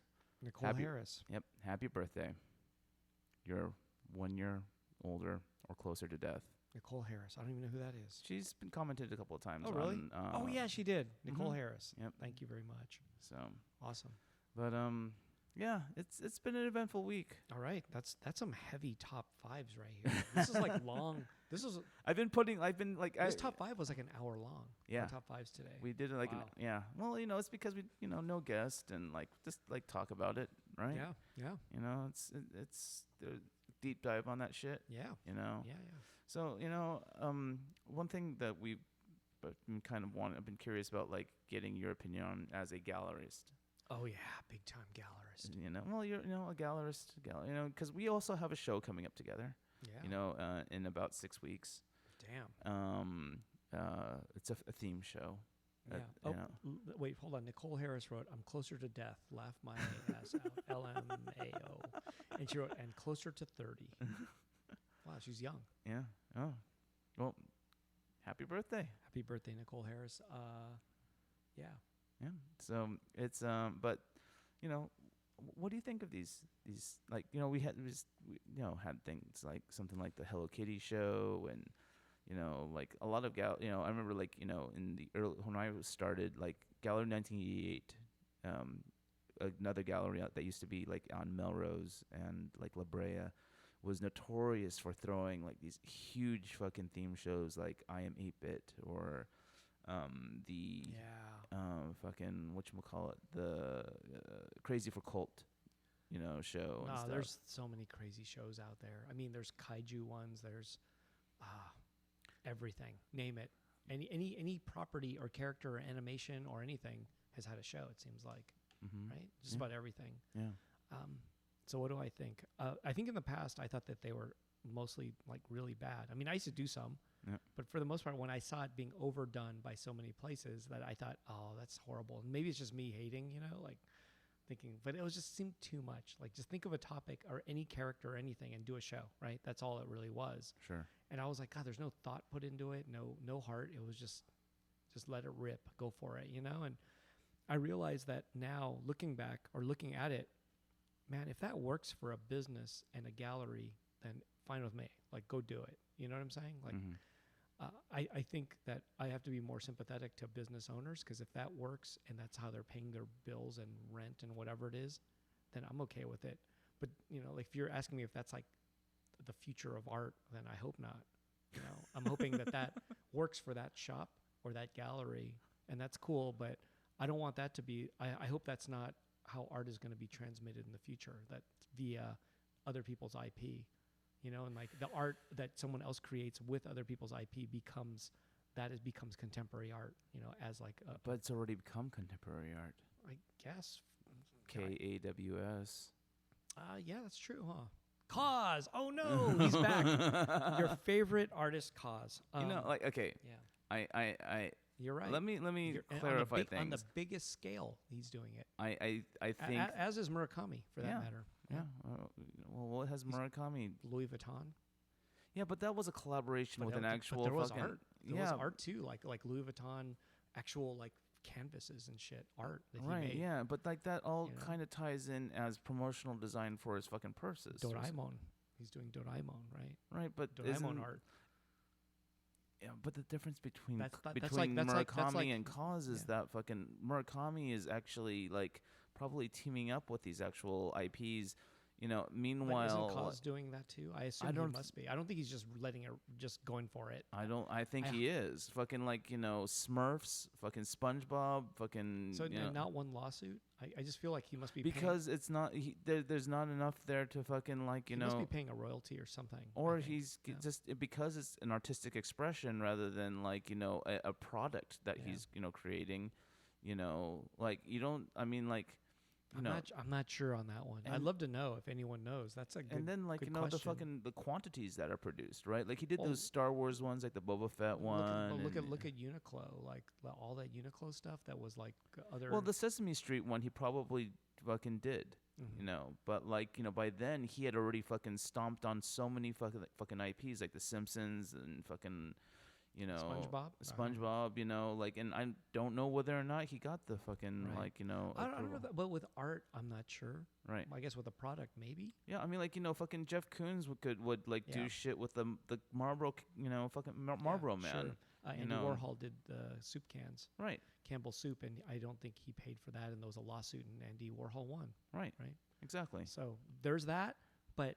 Any company can sue anyone, anytime. That's yeah. But the thing is that like if if you know your argument is based on the fucking you know shit that happened between Campbell's and fucking Warhol, and Warhol won. Well, then you don't really have too much of a leg to stand on. That's what you think until it happens to you and you realize you can't pay the legal bills. So then you've got to you actually have to settle and technically lose, right? Yeah, but the thing is that chances are, like, you know, depending on it's happened to Giant Robot, so that's why I know this. Oh, what happened? I made the Bruce Made tape shirt a long time ago, and I got sued by Bruce Lee, right? And I'm like, well, isn't that just like Campbell Soup kind of a thing? You know, like it's my parody. I'm making a parody of Bruce Lee behind a turntable. He wasn't a DJ. And that was not considered a work of art, and it was complete. Well, it could have been. They didn't care, but they just steamrolled. But the thing is that that's the thing. If it was a quote unquote unique piece of artwork, you know, a one of a kind unique piece of artwork, then it would be judged differently than a T-shirt design. Andy Warhol made millions of prints of this Campbell Soup can. It's a product, right? And got away with it too. So I don't know. You know, maybe posters, right? Tons of it, like shit tons of it. So maybe I don't know. There is that, but nonetheless. Wait, what was the original question about art again? Well, I mean, like, you know, I'm just kind of like, you know, we're just kind of deep diving on like this entire themed art, you know, like because like, you know, and I mean, you could like, you know, look at like say like all these artist alleys and fucking every Comic-Con and fucking Anime Expo or whatever. It's there everywhere. Oh my God, like. Sure. I was walking. But that's what it's about. That's kind of Artist Alley seems like that's what it's about. Do you think that like it's kind of walking this weird line between art and commercialism? For sure. I mean, like the theme show. Yeah, for sure. Right. It depends what theme. I mean, right. Post-it show is a theme.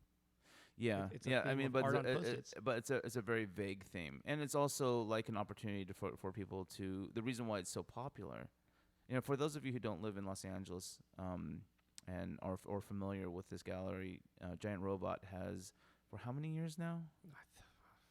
At least 15, 12, 15, 14, I don't know. At least Like many years. yeah, over a decade. Giant Robot has hosted this show. You We- co-curate it with. We make up a number every year because we don't remember how many years. We're just like, I think it's 14. We're just like, okay. We don't know. So, okay. But like you Yeah. co-curate it with Mark Todd, Esther Pearl Watson. yeah, Yeah, the two artists. and you guys will have, would you say thousands? A few thousand. A few thousand fucking post-it notes Yeah, 3,500 maybe. on these walls. Yeah. Yeah. And everything, everything is $25. Yeah. Flat fee. Yeah. And you'll get like a handful of artists, like Some could be amazing, like- some could be famous, and some could be unknown but amazing. Right. Depends. And some people pick like the weirdest ones where I'm like, whoa, Yeah. you like that? Yeah. It's up to you. You get like, you've had like, James Jean usually does 1 to 2. You do like a dozen maybe, or Yeah, I usually do a Yeah. dozen. Like I'll do both rounds usually. sure, it's fun, man. Yeah, it's like and some of them are really, the ones I've done are really terrible, and People still want them. and some of them aren't. And then you'll also do like who else would you do? Like the like Audrey Kawasaki does post-it notes, and she does like weird things too. Like didn't she do like a weird kind of, what's it called, like the thing where it's like you take the felted kind of shit and you like poke it until it's, I don't know if she did that. Did well, she? she did. No, she did like some weird kind of 3D-ish She did one. a felty one before, though. Right. She's done some different things. Sometimes she does stuff that looks like kind of like a truncated version of her paintings. Right. Yeah. Right. But like so that's the show that we're talking about. But like that's such an open-ended theme that like it doesn't really kind of suggest what I'm of a theme show.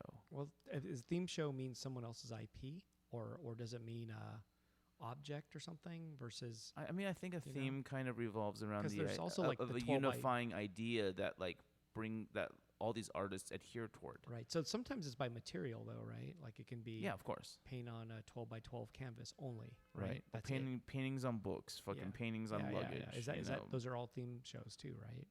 To a certain degree. But Yeah. I think when people think of theme shows, they're thinking of like Like Bugs Bunny. or like like say video games, Sure. movies. Gotcha. But God, just movies seems too vague. Right.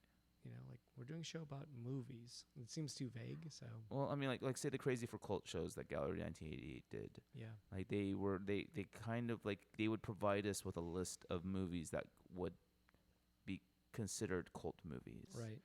And I see. Oh, they gave you a list. yeah, Oh, so there was parameters. yeah, Gotcha. yeah. Like I see.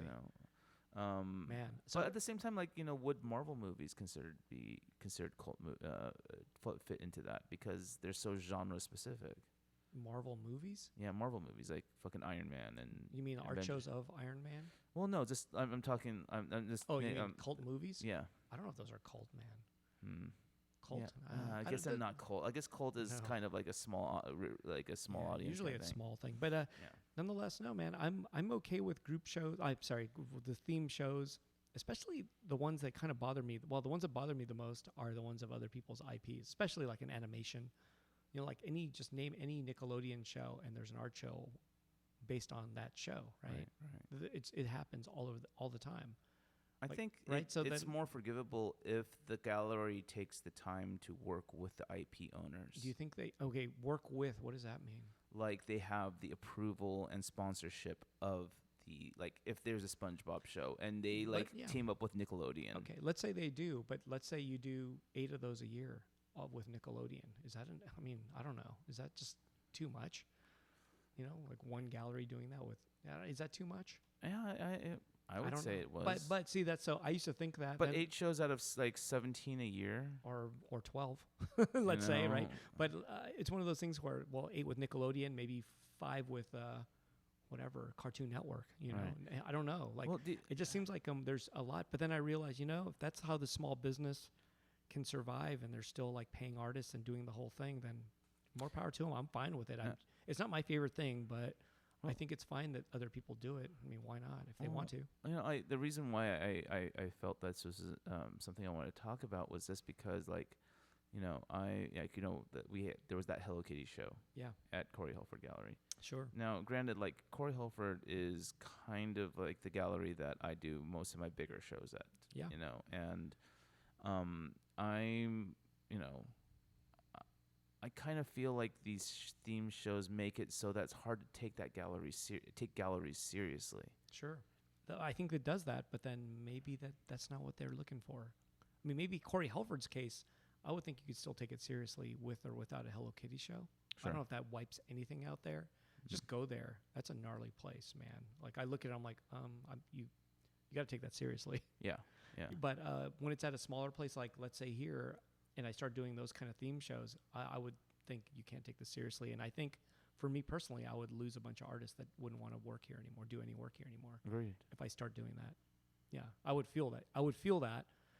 I could be wrong, but I feel like that's what would happen. So Some people take this place seriously, and I'm proud of that. And I Yeah. don't want to mess with that by doing like Bugs Bunny shows or here's Tweety Bird show. You know what I mean? Sure. I want to keep up Or a Looney Tunes show in general. But I think food show's fine. I mean, it's once in a while, fine. But if I did half of them that way, I think the other half just you can't take that seriously anymore. Right. Well, I think you can do it once in a while. I think fine with me. I think certain themes can be fucking general, open enough to create serious So works of you're art. doing a food show, so yeah, Right. totally fine. Yeah. Yeah, Like I think so. But like, what if like, I was actually thinking of like another, like what would I do if I did a show next year, and I was looking over like, whatchamacallit, I create like titles for show potentials, potential show titles, and I don't know why I wrote this down. Wait, so this is for next year? No, well, this is I after the shit that I've had to put up with this year, I'm not really sure how strongly I feel about putting together another show next year. It's but I might, Okay. Okay. But like I saw this fucking show title fucking I wrote down here, and I probably got it from somewhere else, but like, So wait, you just come up with show titles and then you build around it, type of thing? Is that well, what you're come up with titles that I think fit my kind of work. saying? And there's a couple like that I've been kind of holding on to for the right show, but this is one that I just came up with, and it's called "The End Justifies the Memes." Oh. And Doo-dum. it would be a meme themed Wow. show. Do you think that's something that Giant Robot, like, do you think that walks the line that of like, I think, oh man. So I could see that one not doing so well, yeah.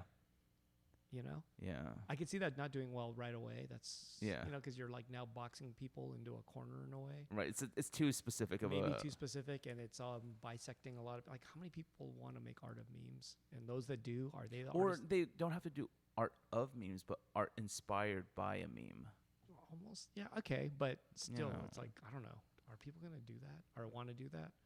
So I think you'll get some, but you may not get a lot of ones that you wish you can get, type of thing. Yeah. That's what I always think when you make a theme that's too specific like that. Yeah. You exclude a lot of people. Right. Yeah. Right. One of the things Maybe. that kind of was kind of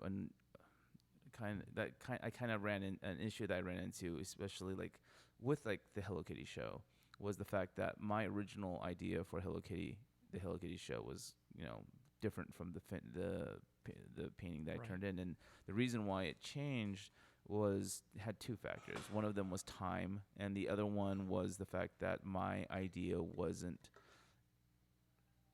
a celebration of that IP. It kind of was a slander on that Right. IP, and I can definitely say that, like, when you're doing shows that are kind of like themed, you kind of have to adhere to the like general, like, I don't know, like this idea of what the like the general like, especially when you're working with the company, Right. Because like with that show they teamed up with Sanrio to Right. to do it. That's major. Yeah, like you can't like. You don't want to burn a bridge. Well, they didn't want to do it. Like, they had specific rules. Like, I see. the show had rules like no profanity, no nudity, and no violence. Wow. Okay. And that just kind of like why did you fucking invite me, man? Yeah. Like that's kind of like my bag, man. Yeah. But so like, and my original idea, which was the Hello Kitty fish idea, where like basically the idea. Did I show you any of the whatchamacallits, the work in progress? I don't think so. Okay. Well, I don't know whether or not this will help. Maybe we could like, I don't know whether or not it's, we can even show it on the It whatchamacallit. might be hard to see. Yeah, but Yeah. like, so it's basically about social media and catfishing, and, and so so okay, the camera's not gonna fucking reach this shit. I'll just show it to you. So the first one is like you have this like frame and like a Hello Kitty, and she's It's a winking. weird looking Hello Kitty. Well, no, she's a normal looking Hello Kitty, but like because I didn't finish it, Oh, you don't didn't see finish the it. Oh, yeah. I'm sorry. That's It, why. it was a work in progress fucking Okay, shot. got you. And so you have this like mat kind of surrounding it, so Right. it looks like a social. Is that a real mat? Yeah, it's a real mat. So you did a painting with a mat that kind of blocks out, and then like, but then when you look, Oh, and then when you look outside the fucking yeah. Oh my gosh, that's pretty funny. Wait, here, everybody, those that are watching. Mm-hmm. Can you see that? I don't know if people can see that. And it doesn't matter. Okay. Awesome. Awesome. That's really funny. I thought it was hilarious. Wow. And but like and so I showed that idea to. You can see it. You can see it. So it's a very obese Hello Kitty. Yeah, it's like obese. But you have a mat around its head, which makes it look like when a normal, if you like just normal, yeah, or when regular. you focus, or regular like cute Hello Kitty. Regular. She's doing like the peace sign. She's winking, Right, and but so you made shit. like a very enormous. Yeah. Which could also be very well cute. So don't get me wrong. No, but I mean, but that's, that's your artistic. But it's the idea of that, like the things that we showcase on social media are, can be very different outside of it. Yeah. So. Yeah, that's a shame too. Like, still thinking, why do people have to do that? Like, I feel that's horrible. In the a way. catfishing thing. Yeah. Well, I guess it's catfishing, but just doing, like people. Every time people go on dates off the internet, I always hear that if they go on a date, they say, "Oh, the pictures didn't look like the person." Right. And I'm always like, "Oh," and that's purposely done. So I'm always like, "Why?" It just sucks that people have to do that or feel like they need to do that. Yeah, it does. Yeah. Unfortunately, the thing about like the online dating thing is that it's like literally you're just like you're spending a second like looking at a photo, and you need to like it's and if you don't have a photo that like catches people's attention, then fucking that sucks though. Yeah, it sucks. Yeah, because then people there's some disappointment somewhere, so it just sucks. Well, I guess I would like to think that the theory or the behind all of it is that if the person takes the time to have a conversation with them, meet them, get to know them a little bit better, that maybe there's something a little bit more substantial. I hope so. Yeah, I don't know. Who knows? I don't know. Our world. It's such a mess. But what a fucking world we live in. Yeah. Do we have any questions or anything like that? RJ. Oh man, how can I say that last name? Kiralta. Okay. Hi guys. By the way, is Let's Eat Consolidated as the name of the coming show? Want to brag about my only achievement in life with the right name. Yes. It's somebody who's in the show, I guess, right? Yes. We're calling it Let's Eat. Yeah. Yeah. I thought I was thinking of like calling it Thanks for the Food. Yeah. But like Thanks for the. Oh, speaking of which, mind if I interject here? Yes. Did you know that the painting that was lost of yours, right? We sold the tomato painting, a tomato throwing up. Yes, the guy fucking reached out to me. So the guy wrote to me and said that he tried to reach you and didn't hear back. So he wrote to me and I wrote him back. I don't know if you wrote the person back. No, I didn't write that. So I wrote the person back saying that what do I need to do to get that piece back? And he said, did you know what happened? It got lost in the mail. He picked it up in an auction. Yeah, like what the fuck auction is that? It's some kind of lost mail auction. Yeah, you don't. It's probably like a fucking whatchamacallit. Like if you go to a storage unit auction. Yeah. So what happened was evidently it must have came out of its box. It was in a box. It came out of the box. I don't know how, or ripped box got opened. The piece got separated from the box. Of course, it says Luke, but we don't have your full name on it or anything. So from now, we're thinking, oh, we got to put like more info in the packaging or something. Sure. But nonetheless, this person bought it in some kind of a weird auction.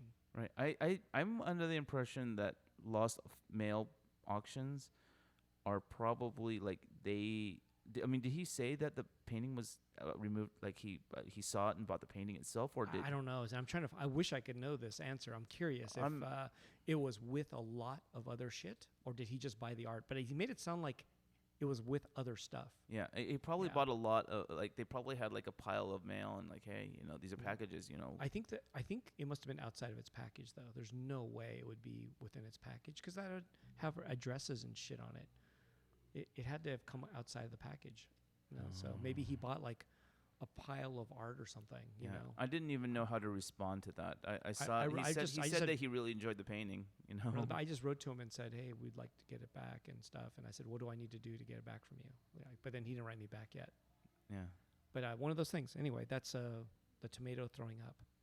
Yeah. Well, it's a great painting. That was a great painting. And I know you posted, because you posted it, he saw it. And he said, and he wrote to me saying that he feels like he stole it, even though he bought it. But he feels like it's stolen because it was sold, it was shipped, it was all this, and then got lost. And now he has it. Rightfully, he owns it. But he said he feels like it's not right. So, if he's willing, whatever it is, if he's willing to, I don't know, I'll try to see if I can take care of it. But the whole thing is, this guy's got a heart. Hopefully, like that. Hopefully. Yeah. Hopefully. Well, he enough to write so far. I don't know if he's going to change his mind, but it was one of those things where I'm like, I'm glad that he reached out to you because you're definitely much more responsible. I just wanted to. I hit him up right away. I was like, oh my gosh, and I said, oh my god, I was like, well, this has been a mystery. Like we've been worried about this. So I was always wondered what happened to that kind of thing. But like, there's probably other pieces of art that have gotten lost from a lot of artists, and it's like, where is that stuff? Oh, yeah. Like I'm sure it's not in the trash. Like it's on somebody's wall somewhere. Somehow, and you'll never know. Maybe. Yeah, they just don't take the time to fucking reach out. Or art got stolen. But here's the thing: he knew to reach you because of probably the sender fucking information was probably. I'm not sure because he saw what you posted. Like he looked under an artist named Luke or some shit like that, and then found it. I think he knew the name of the piece. Maybe it was on. Yeah, it's probably said Splomato. Yeah, it does. Yeah. So he looked under the word Splomato, Luke, and then found your Twitter because you posted. You wrote that it got lost, and then here's the new one I painted. You put that on Twitter. You did a side-by-side photo of the old one and the new one. Right. And the old one is the one that he got, and he saw that because he sent me the Twitter link. So I'm sure he went, oh, well, where was this art show from? Like, where'd it get lost at? Giant Robot, and he hit me up. So. That was one of my more clever places. It's actually a really nice. It's a food painting. Yeah. So I actually thought it was really. I love doing food kind of related paintings because it's sometimes it's just I love to eat. Oh, what's weird? Someone said that the volume's low. No one said that yet. Oh, sorry. I feels loud to me, but okay. Yeah, our headphones are loud. Okay, folks, is this better, fuckers? Anyway, so Albert Reyes said turn up the audio, but maybe it's your shitty ass device, man. Actually, you know what? That was actually something I also wanted to mention. Thanks for chiming in, Albert. Yeah. On 4th of July, I hung out with Albert and in El Cerrito, and Albert Reyes has a view of one of probably the best illegal fireworks shows. Wow. In Southern California. Awesome. Like apparently it goes till 4 a.m. Wow. Yeah. Jeez. But like a lot of families will go to this park, bring their crazy fucking illegal fireworks, and just fucking like set that shit off like crazy. And well, you know what? We could have. Thanks for telling us so late, you guys. Man, volume's low. Tell us that. God damn it. Yes.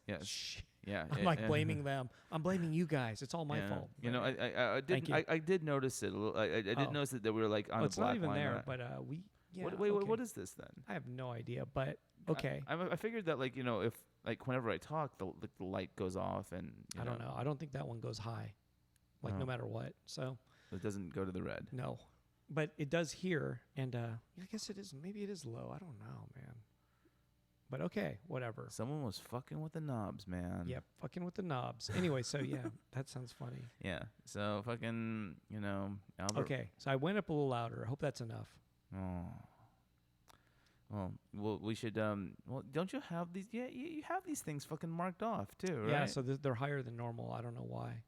I mean, everything else is low. These are off, so I don't know. Huh. Yeah. Nonetheless, whatever.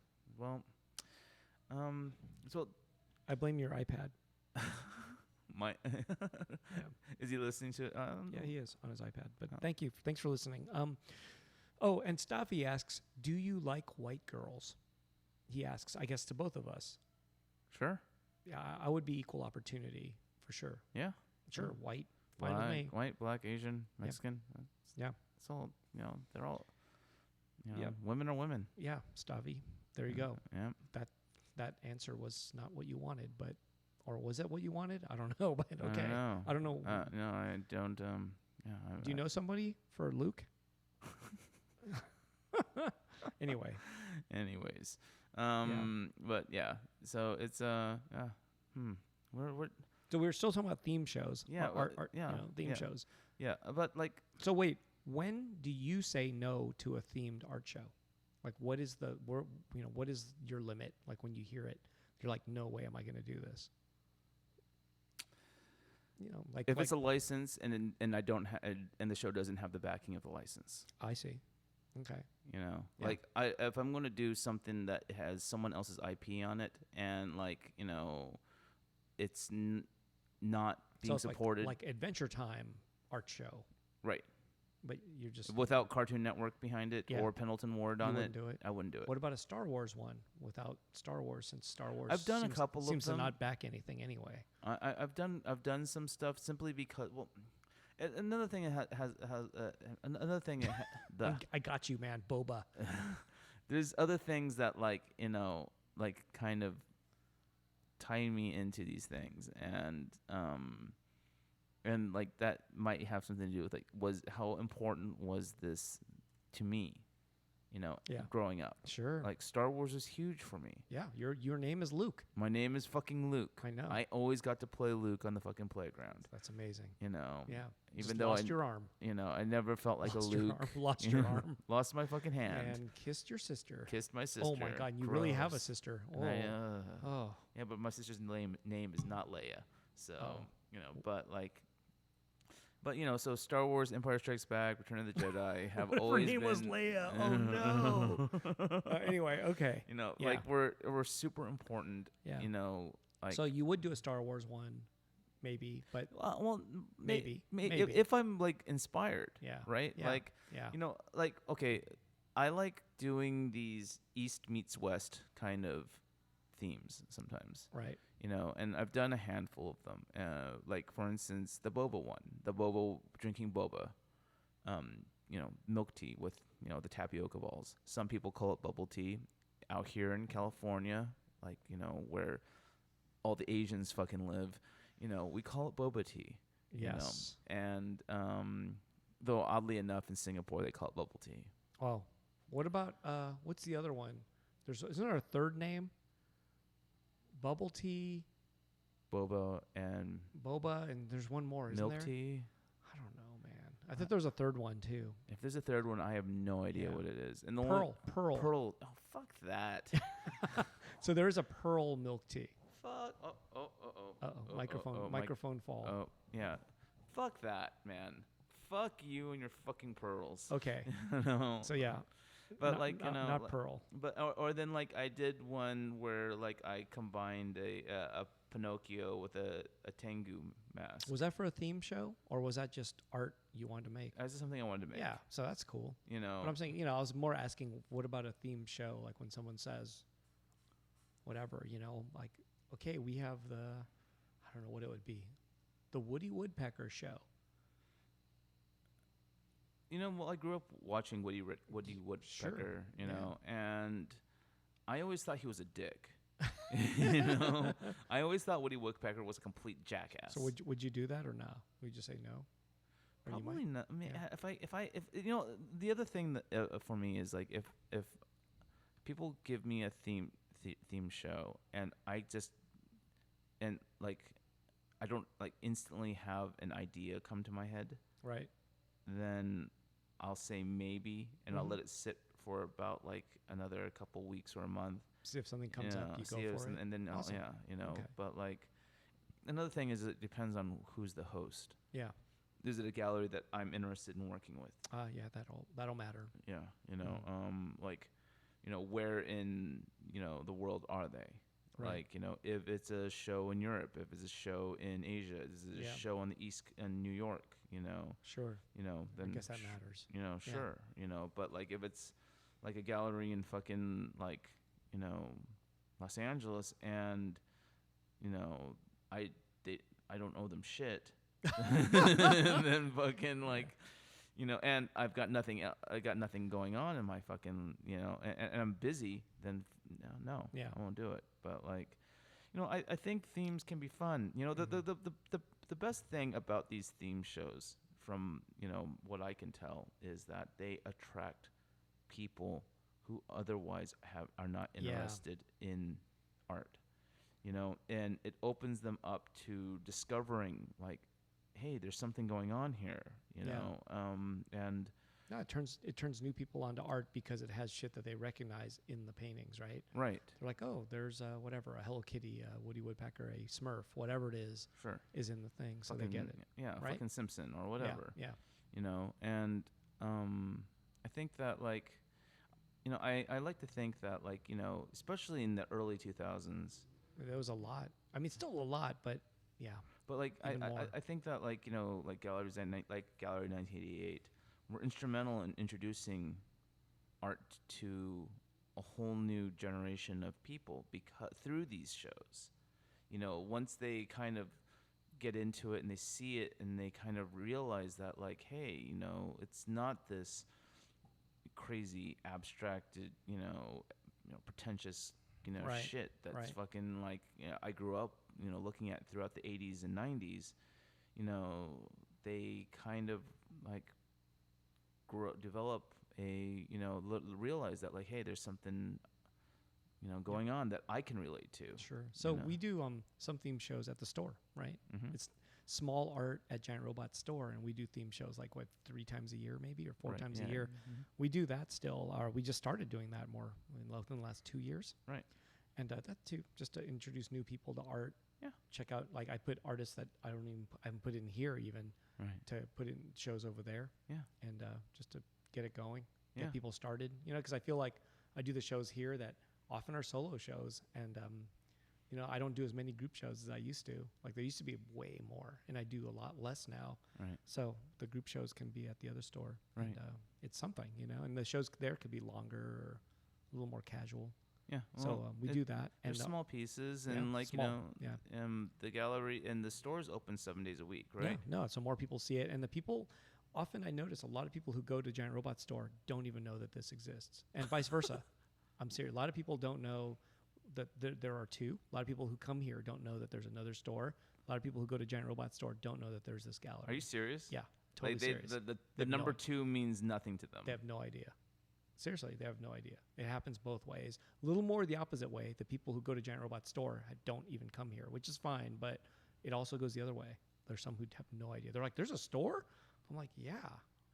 And they don't know. It's right across the fucking street on the same fucking block. But I could say that about the other people that go to the Giant Robot store who don't even know that this exists, and it's right there, and they don't know. So having art shows there, it's helpful so that people get to know there's more. And there's 2 spots to look at art if you want to.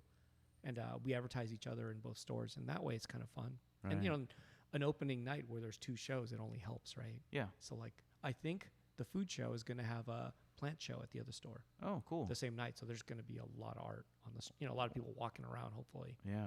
yeah. So It's going to be a better. great night. Yeah, that's it's like. These walls are going to be filled, by the way. But on those kind of nights, it kind of makes it better when you have more going on. The artists that might not be in your food show will be there, and they can come here and check out what's here, and vice versa. Right. It's all good, man. Yeah. Everyone's we're all kind of learning, so that's Yeah. cool. Oh, Albert Reyes has a question, and a very valid one. He asks, because this is going backwards a little bit. What about Japanese girls? That's what Albert asks. So Stavi asks, do you like white girls? Albert asks, do you like Japanese girls? I like girls. What about you? Yeah, I like Japanese girls too.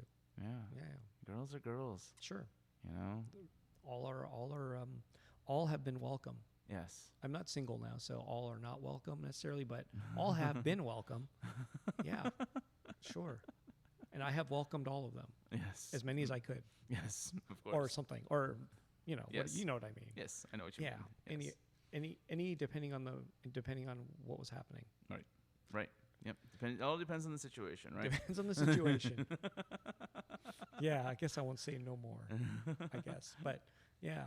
Wait, I think so. One time there was an art show here with Albert Reyes long ago, and he came here with a bunch of Japanese girls. I remember that there were Japanese girls, 2 or 3, and they were like, we went to eat afterwards, like as a big group, to a Korean restaurant, and the Japanese girls were eating. They were doing something weird and eating some weird shit that like no one else was eating. And it was like they're giggling and laughing and eating something gnarly. Like I forgot what it was. Albert, come on, man. It was like they're eating like weird like bull testicles or something. I don't know what it was, but I remember it was like weird. Nobody wanted to eat it, and the Japanese girls were like, oh, they're just like giggling and just eating it. And they were like really outgoing and not shy, and it was kind of funny. I was like, oh, this is weird. Like I thought I knew Asian people, but Albert knows them, so that was. And this is a long time ago, but it was weird. Wow. Yeah, they're like giggling and like doing weird shit. I was like, oh, Albert, where'd you find these live ones? It was weird. Anyway, so I think maybe it was the other way around. Albert, do you like Japanese girls? That's the question. Oh. Yes. Probably all were welcome to, I am assuming. Anyway. It's hard to discriminate on these things. So speaking of also group art shows that had a theme, I've invited Albert Reyes into some themes here. Yes. And often he would send art that was not part of the theme at all. And Right. I'd be like, what the fuck? He adhered to the theme this time. Yeah, but I mean, in the past, he's often sent stuff where I'm like, this does not, what does this got to do with anything? And I'm like, Albert, amazing, amazing. That has happened to me before too. I used to curate a show at Gallery 1988 called the Vivisect Playset. And you mean based on the toys? Or with the toys? Wasn't it a This toys? is before the toys. Oh, okay. Yeah, the toys had the same name? The toys became, like the key art. A bunch of the key artists from the became show. toys. Turned into toy I line. see. Wow. And That's kind of monumental in a way, right? Yeah, It was a big deal. I sold those things. Yeah.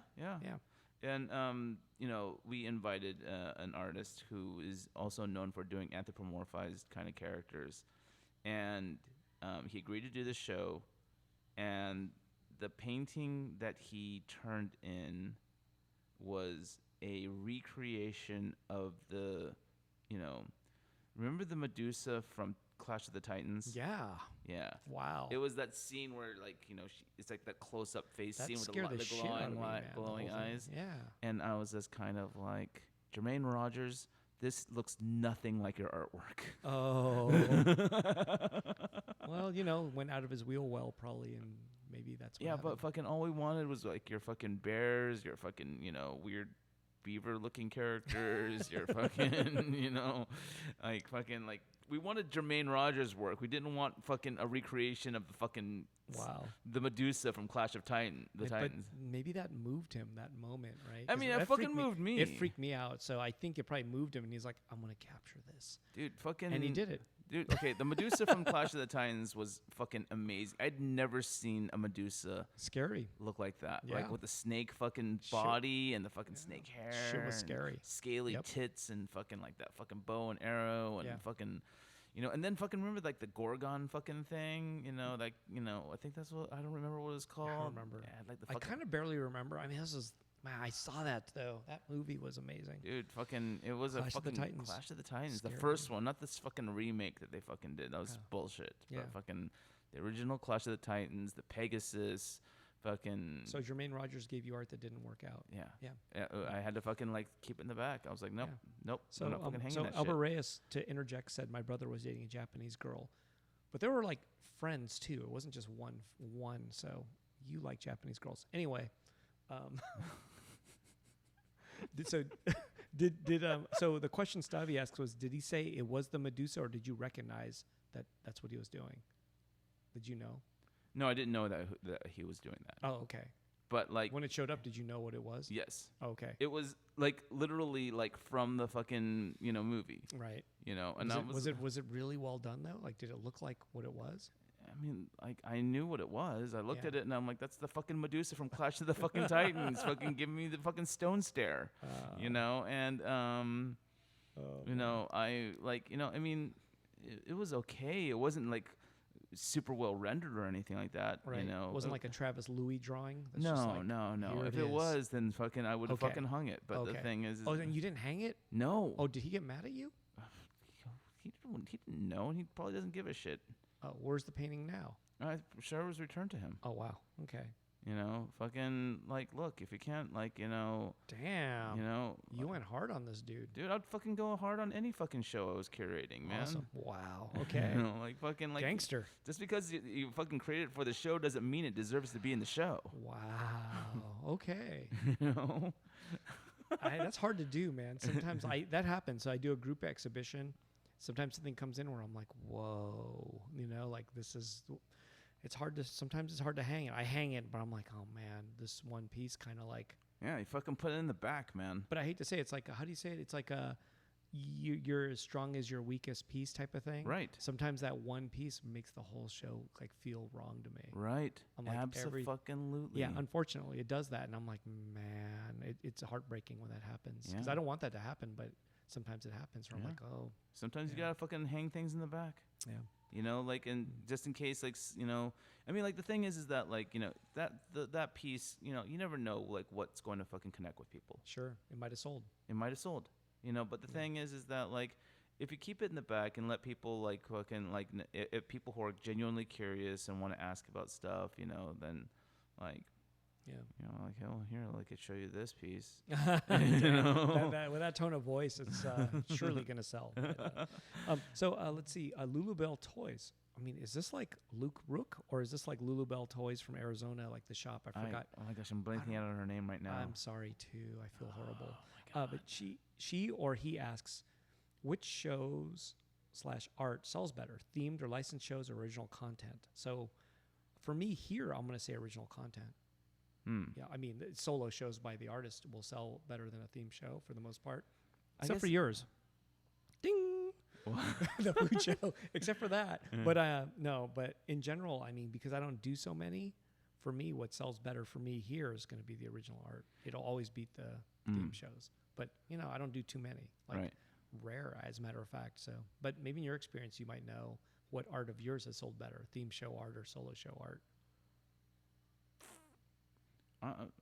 I like to think that my solo show work sells, but I've sold plenty of themed kind of stuff as well.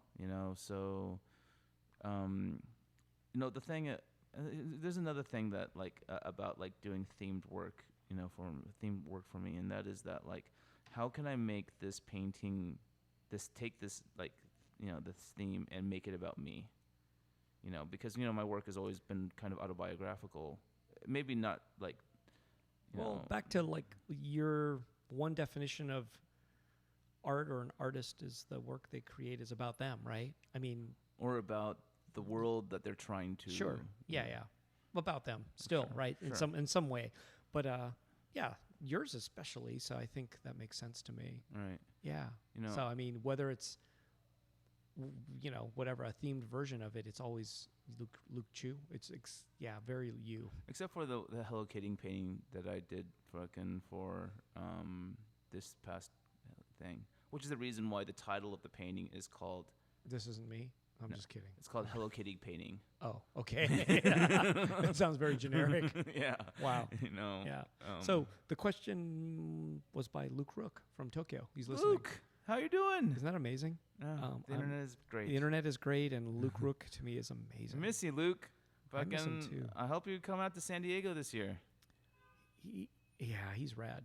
I interviewed him. I mean, gosh, post Giant Robot. Just interviewed him like for a website type of thing because I was trying to still do content. And what interesting, man. Yeah. It's just his viewpoint is interesting on toys and Yeah. how he goes at it, and it's super indie and Yeah. often uses scrap to actually make the toys and Yeah. and gets other people's molds and then creates his own toys from other people's molds that are like ancient molds. Right. And just just rad. He Rad actually- concept of what art or I'm sorry, toys are, but it's kind of artistic because he's doing it. It's very him. And a lot of the pieces are like one of a kinds because, like, you know, if you, especially when you're like, you know, like, well, I don't know, like the way he paints the stuff and like the way he combines parts. That's what I'm saying. That stuff is like really unique. I don't know if other people are doing that, but that's something that I don't know. That viewpoint of that, it's just interesting. Yeah. Because I always feel like, wow, it's like there's a very I don't want to say ecological, but just the idea of using like stuff that no one wants and creating something new out of it's always interesting. Yeah. And just very cool. And it's all sofubi in the end, right? Yeah. It's actually using and, rad it's stuff. like legit I don't know. like Sofubi. I don't know. There's a lot to say because like when there's like I think Dehara told me, it was really interesting. Dehara told me that he felt that Luke Rook had a Japanese spirit in him. And I was like, I don't know what that exactly means, but I just took it for face value. I'm like, wow, that's a gnarly thing to say. But he said that he's very Japanese. And this was like years ago when he said that. Like maybe Luke's lived there a year or two, and Dehara would say, no, he's very Japanese. And I'm like, whoa, weird. Interesting. Yeah. He taught me know. like, you know, how to fake it in Japan. Well, maybe he fakes it so well that Dehara believed it, but You know, I no, don't I know. mean like It's like you amazing. know how to fake it in like business meetings and stuff like that. You know, like that? so. shit. I don't know. It's one of those things that he's kind of a pioneer. Like he moved there along a while ago. Yeah. And way before this current wave of sofubi craziness is happening, right? Yeah. I mean, there was a past one. There's the current one. He was in between those two and found a way. Well, who knows the past one? I'm thinking about the one that was maybe a decade ago. You know, You know, okay. like the whole Real Head and was big. Not Punk Drunkers. They weren't even here yet. No. But Real Head and Gargamel were like just here and starting to push. And I think he was in between those two. He had moved to Japan. You know, it's funny is But that I'm going to like, guess about 10 years ago or more. Might have been more over 10 years ago. Maybe more, yeah. For Gargamel. Because I actually interviewed Gargamel for Giant Robot. So I'm going to guess about 10, 11 years ago. Wow, that was a while. They were new at San Diego Comic-Con one year. And then, you know, now they're not there. You know, I did a legit Sofubi like back in. Oh, it was with that other company. Forgot. Yeah, in the yellow. Yeah. Yeah. And we sold some of those. And that was like way before. I feel like that was so before like the Japanese vinyl fucking craze hit North America. It might have like no, it was during because Ugly Dolls were doing making Yeah, their but they- Mothman and all that shit. Yeah, but- Same, it was also within the yellow. But the thing is that like that none of that was was as hype as it is now. Oh no, not at all. But I mean, but it was enough where maybe with Ugly Dolls. And I actually, I'll say this of the two I think of the artists who were in that fucking the adult kaiju for grown-ups like lineup. Yeah. Ugly Dolls were kind of one of my favorites. Mine were my absolute favorites because I tried to adhere to Japanese. Like I was You looking made a robot. Yeah, I was looking you at made Bear Robot. I was looking at, and it was based on the 1973 Mechagodzilla. Oh, I see. Because Yeah. you had the bumps and everything. The bolts and Yeah, the the fucking, bolts. That's what I mean. Yeah. And Awesome. I didn't know that. That's cool. And I was studying up like Super 7 magazines and like looking at like so I did a Super Sentai character after that, and like it had this big old wide crotch and skinny legs coming down because that's how the fucking Some of those were, yeah. Yeah, and Yeah.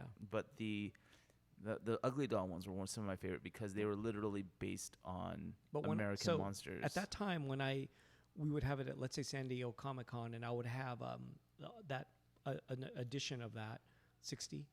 I would say we have 60 of them. we'd have 60 people in line to buy those. Like exactly 60. Yeah, it's because fucking ugly doll people are crazy. I don't. You I think, you fucking work with one. but I think they were Sofubi. They were Sofubi people too. They weren't just ugly dollars, you know. But I think Sofubi was a little bit popular then. At that point, I feel like that was already like that was getting popular. That was a high time. Yeah, but that fucking the craze that fucking built up after that. Yeah. Like I kind of feel like we were all just like a little bit behind, just ahead of our time. Maybe, yeah. Well, there's a craze now that's like big, right? Or maybe the Yeah, craze it's actually last year kind or of it's whatever. even it's gone global Yeah, because those fucking Chinese collectors are fucking Yeah. insane. There was no. I don't think the Chinese collectors were as much, or if at all, any. Mm-hmm. Yeah, because So- Gargamel would come here and just were killing it, right? What is the deal with punk drunkers? I don't know much about them at all. That's like they look like they've been around, but I swear they weren't around 10 years ago. Do you know where their design come from? I have no idea. They look punk rock, and there's a little bit of a fashion element. Luke Rook would be able to explain this really well. So I took a look at their design and Yeah. I figured it out and why it's so familiar. It looks like wait. I'm gonna guess. It looks like something in the 70s. It looks like what's that movie? House. House. House. Oh, okay. So I seen that, but Okay. did they come before that even? Like, was it from something else from the 70s? Like something else, like no, Clockwork Orange, maybe? Like Part Clockwork Orange? No. Well, apparently, Yeah. I've seen that house thing. I know what you're talking about. I was about to pull it off. So House here- suit. Yeah. Yeah, house. Sure. Here's that, and then if you look at punk truckers, It's that face, I know. That face is fucking just almost like a straight fucking Could be. like Yeah. pull from that, and I was just kind of like, so maybe that's part of the appeal. I'm not Apparently, the guy who this guy apparently looks like, I don't know. them. Like, there are people, I don't actually know them at all. yeah. Zero. And- I know the Gargamel folks, though. Mm, Yeah, I still get a Happy New Year card. I used to get a Happy New Year Sofubi, but I don't know if they still do that. I'm off. I could be off the list. oh. But I was getting a Happy New Year Sofubi. Yeah, every I remember year. seeing those like Yeah. the story over Yeah, here. I would just yeah. display it all year, like, Yeah, those are really nice. just one of those things that, but I went to, I met them in Japan. I interviewed them, and You know that they're gracious and great. So, well, I mean that's the Japanese way, Yeah. right? but, they're like, I don't know. We all grew up a little bit. So as, they got kids now. It all kind of led to like just family, everyone getting older and having a family and all that stuff, and providing by toys. You know what I'm saying? Yeah, Toys providing the way. That's kind of crazy. yeah. So that's kind of what it's all led to for them. But then there's this whole hype monsters out there, like punk drunkers, and it seems like a total like there's a fashion element to it too. Is there Yeah, there's definitely a fashion element to it, like what clothing. Clothing? I think Really? they might have even been clothing first, far as I know. Huh. But yeah, there is some kind of clothing thing to it. Yeah. yeah. Okay. I could see like Yeah, maybe well, they had clothes. a guy came today with an embroidered Punk Drunkers T-shirt he was wearing.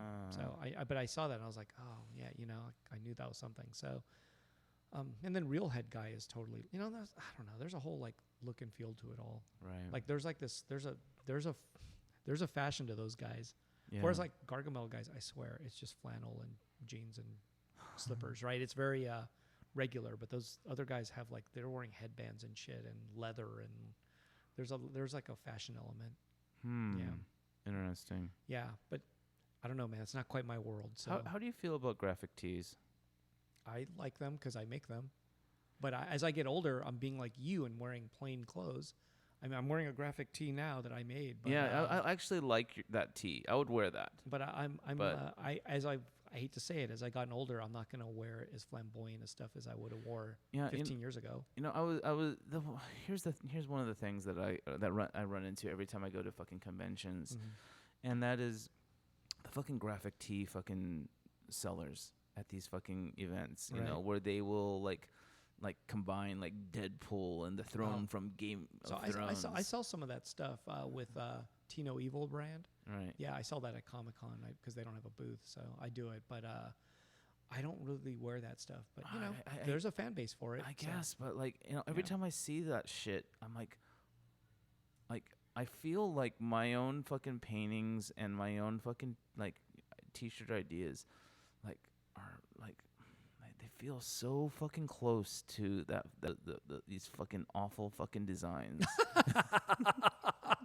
Awful fucking designs. But then just because of the IP, they get Well, I away- mean, not they- even they not get- not but even the IP they stuff. can get Like away with they it. they will have like things like that. Like they'll have like these cute like kind of Japanese inspired like rabbit characters and stuff like that, and like or they'll Sure. have a sloth like being like lazy or sloth stuff. reading a book, right? And I like don't know. and Yeah. then some stupid comment about like being slow and fucking is cool or whatever. Slow culture is cool. Right, and I'm just like I'm not talking about the gallery, but fuck, just fuck, I don't want to fucking like Oh, I don't want to be associated with this, and I kind of feel like I kind of need to like just start creating some more abstract kind of designs, and I gotta like I mapped out a bunch of fucking like just more like less narrative character driven stuff and more just kind of abstract-y kind of designs. I personally like that. I just think still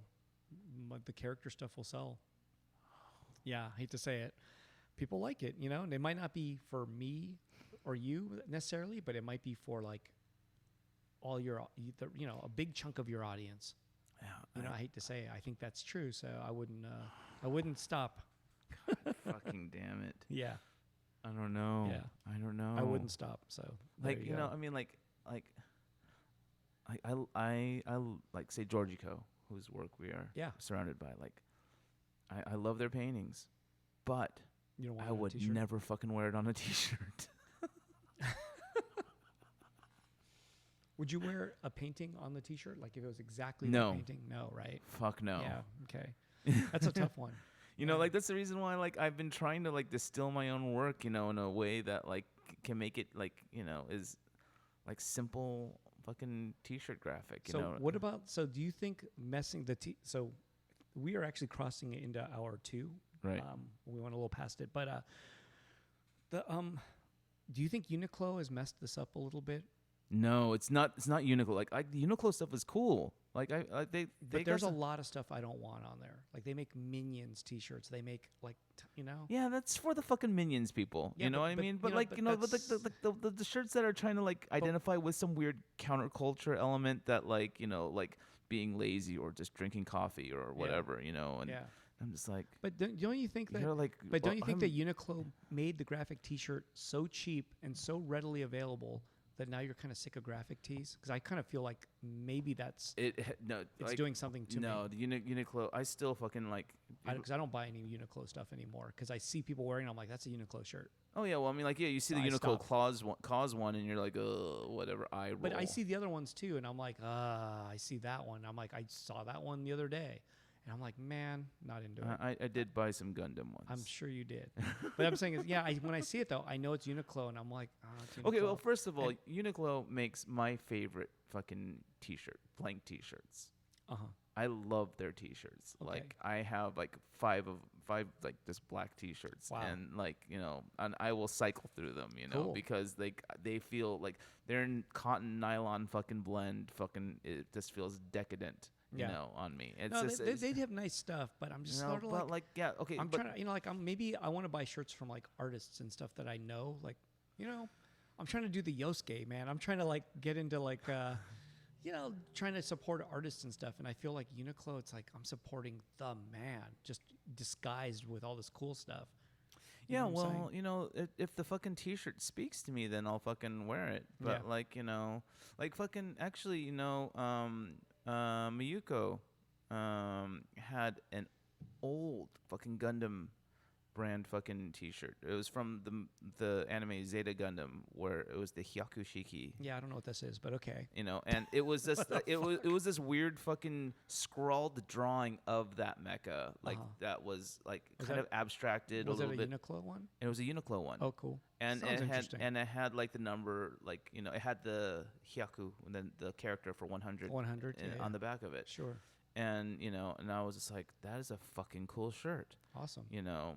Because like it doesn't like say Gundam going Yeah. across the Yeah. fucking or anything like that. It was just like it was just a really nice design. So like if the design and the fucking and the license are things that I have an emotional connection to, then like I'll Go fucking for it, right? I'll go yeah, for I it. understand. I Yeah, mean, I would too, but the thing is like but I mean like you see what I wear these days.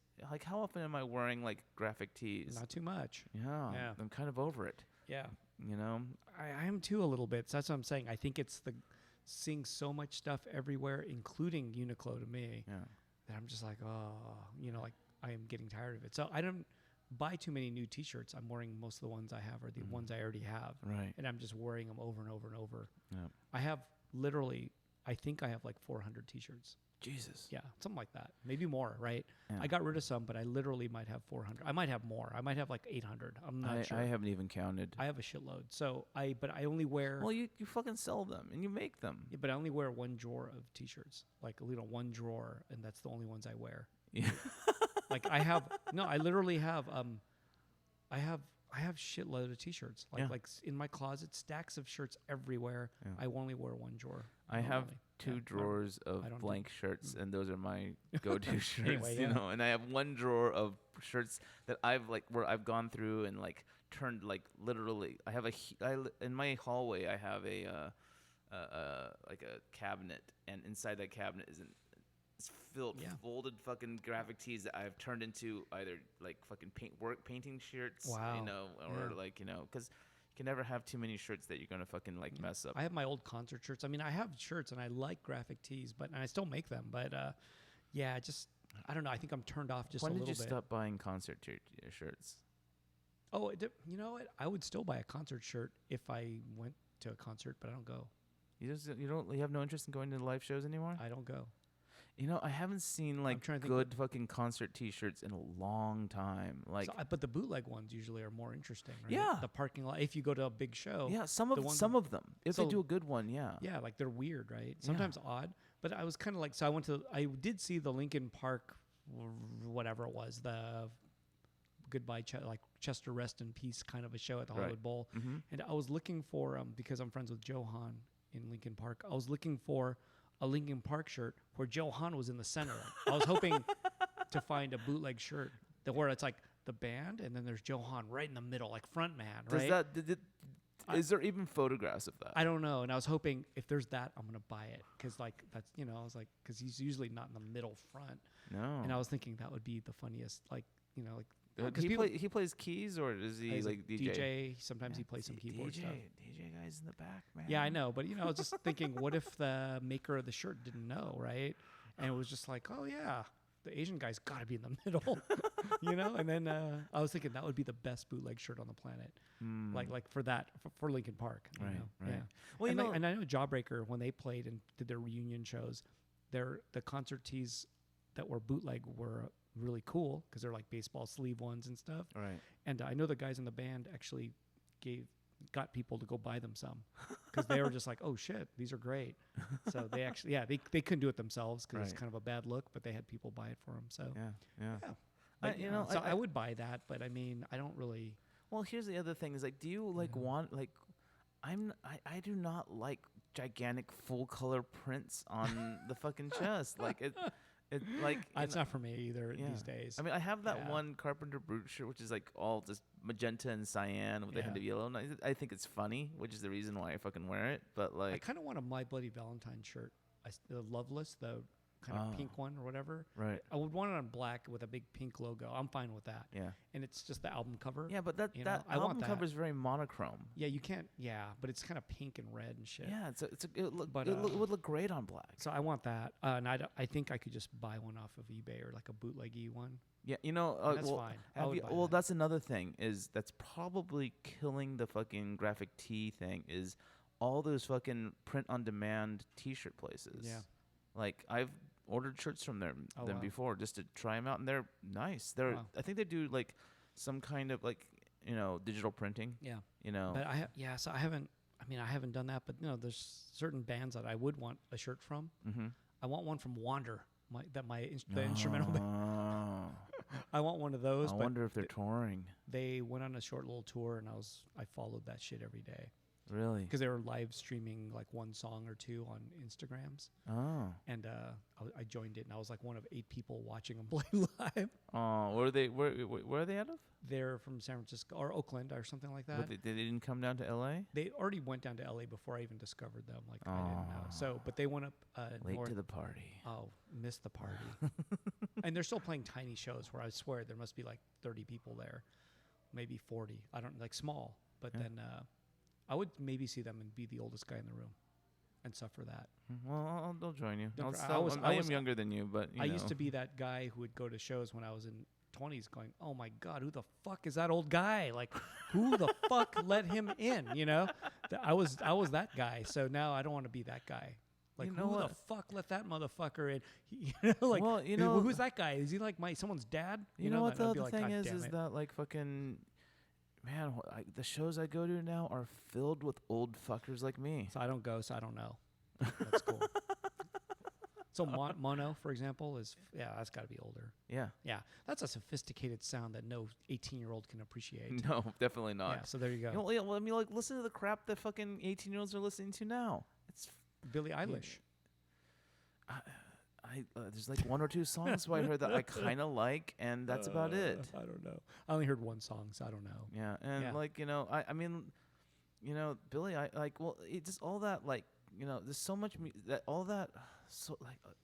the TikTok fucking social media fucking music is just so like. I don't know. I don't even know what that is, but TikTok I know is what an it app. is. I know what it is, but I'm not I haven't downloaded it. You know, I was listening to a fucking article on NPR today talking about it, which is the reason why it's so fresh in my mind. Wow. Otherwise, I would never say it. And that makes you older, even older. You're listening to NPR and hearing about TikTok. Oh yeah, man. Yeah. So I listened to NPR. Where the fuck do you think I heard about Billie Eilish? Yeah. On fucking NPR. Oh, I heard of it only because Murakami was doing the artwork for the video. Well, when I fucking heard that, I was like, fuck Murakami. Fucking sellout piece of shit. And then what was I thinking? And then I heard about SoundCloud rappers via NPR, I hate to say. Yeah. I was like, oh, that's how I'm hearing about this? NPR? Yep. Oh, yep. yeah. Fucking, that means you're 3 years too late to the fucking club. At least. Maybe more, you know? But then again, you know, I don't know. I don't think NPR is that, like, do you ever listen to the fucking Segway music in NPR? Like, I fucking love some of that Segway music. Segway meaning the, like, just instrumental parts between a music. You know, sometimes that's shoegaze music. Often. Yeah. I usually have Shazam going when I'm fucking, like, you know. Really? Wow. To so one of them that they played was a song by Seam, you know, Asian American band, basically, from Chicago that's, like, from the 90s maybe, and there's one that they often use, and it's one of their songs, and it's like this, I've heard it on NPR a ton of times, and I hear it, I'm like, oh shit, this is amazing, and I know it's Seam, and then, you know, you don't hear the vocals, it's just one part of it, like a loop almost. It's so nice. Oh, but yeah, they know what they're doing. Yeah. It's a music station. Well, you know, though, that's the thing is that, like, fucking, there's this one fucking show that comes out of, is based out of Los Angeles. It's the fucking economics one. And, like, their fucking, you know, Segway music is Wait, economics one? What do you mean? Like, it's a fucking show about money. Yeah, about business and money. What channel? And KPCC. Oh, okay. I don't know what that is. KPCC. I mean, I know KPCC is. I've been on there before, but I don't know what the show on money is. Yeah, it's some business related show that that comes on like twice a day. Really? Yeah. Oh. And actually, they also have a morning version of the show with a different host. Depends what it is. I secretly like listening to these kind of shows, so I listen to these business shows sometimes. Oh yeah, yeah. Sounds super. You know, it's the one that has like, you know, like when like they talk about like, you know, the exchange, and like they'll have different kinds of music. They'll have like a sad trombone song, you know, or a fucking like you know, we're in the money, you know, song, you know, playing depending on like how well the market's doing. Wow. Awesome. You know, it's a pretty fun show, and they talk about these things in a very entertaining way, so I can find it relatable. Okay. You know, and I listened to some or I watched some, you know, like clips of podcasts. I watched that Dave Ramsey guy, who I don't like so much, but the stories are funny. I'm gonna fucking look up that fucking business relationship. Okay. But Dave Ramsey like gets callers in, and then they say stuff like, "Well, I'm getting a divorce, and I only have $2,000," and blah, blah, you know, they start giving a scenario, and he tries to help them. Like, here's what you need to do. And he gives them advice, and it's the same story over and over. Is it a talk? Is it? Yeah, it's like he's doing a podcast basically, but he's taking live calls supposedly. And so I'm watching the clips of certain callers, and they'll say, "I'm $400,000 in debt. I make $30,000 a year," you know, and he'll like try to help them, right? The show is Marketplace. Oh, okay. Yeah, I know what that is. Yeah. But isn't that on NPR too? Well, you know, there's like, you know, I mean, there's a show called Marketplace on NPR. I'm pretty sure. NPR station. It might be that same. Well, one. KPCC is an NPR station affiliate, right? Affiliate, but it doesn't necessarily mean it plays exclusively NPR stuff. They also play American media stuff. I see. You know, I see. So, You know. No, I know what you're saying. I know what Yeah. Marketplace is. Well, even like fucking that, Live from Here, the show that replaced, Prairie Home Companion. Like, I don't know. I don't know what that is, but okay. You don't know what Prairie Home Companion is? Pray home? Prairie Home Companion. No, I don't know. It's it features like it was a show that like was I think it was like it was probably on for like 30 fucking years. Oh, I don't know. And it was like a comedy live show where they played folk music and they had folk bands play and fucking they would they would do skits and stuff like This sounds almost like one of those, was it movies by the, with, just sounds like some kind of old movie or something. Yeah, it was very old-timey Okay, shit. gotcha. I never listened to Prairie Dog Home. Prairie Home Companion. Fucking, you would probably know. I don't know if I ever heard it, but okay. Well, the old host was fucking. Oh my god. What's his name? Garrison Keillor. Anyways, I don't even know who that is. Yeah, sorry. it's like it's some serious fucking NPR shit. Okay. But like but the host got fucking like got Me Too'd. Oh wow. Again? Nobody knows whether or not. I mean, I don't think there was any like yeah, like hardcore like Me Too-ishness, but like he was been on for forever, and I think wow. he like kind of stepped down, and they brought in a new guy, and like that show's just kind of like straight Gen X fucking live show now with Wow. a lot of folky shit, and I'm just like, wow, I guess that's where I am now. You listen to that? I don't even know what it is. I put it on like when I'm like like I just have my fucking radio set to KPCC, so when Right. I'm driving, I fucking like multitask by trying to find out like what's been going on in the world and That's get to cool. where I need to go. Right on. But you're about to do that soon because we're at 2:20. damn, It's time to say goodbye. Long show. Time to say goodbye, everybody. Yes. Oh. Any last thoughts? We did cover our top fives and theme art shows, and then I don't even know theme what art shows, NPR, fucking Japanese vinyl, talking to Luke Rook, you know. You got to be on this podcast, Luke, someday. Yeah, Luke, we need you Yeah. on this podcast. Yeah. You'd be a really interesting, person to talk to about Yeah. this shit. Yeah, it was a good show. It was Awesome. fun. Awesome. It's always kind of wacky when you and I are on. Yeah. But like. Oh yeah, we talked about Anime Expo a lot. Yeah. love that. I know Okay. we should block out that a little bit. Of that. Maybe so. All right. Okay. All right. Thanks everybody for listening. Yeah, well, hopefully we'll have something next Wednesday. Dude, get on our social media, people. Get, Yeah. Get on our Instagrams. Yeah. Robot and the Bear podcast. Yep. Yeah. Yep. Definitely. I mean, yeah. So. yeah. Okay. Thank you. All right. Bye. Good night, guys.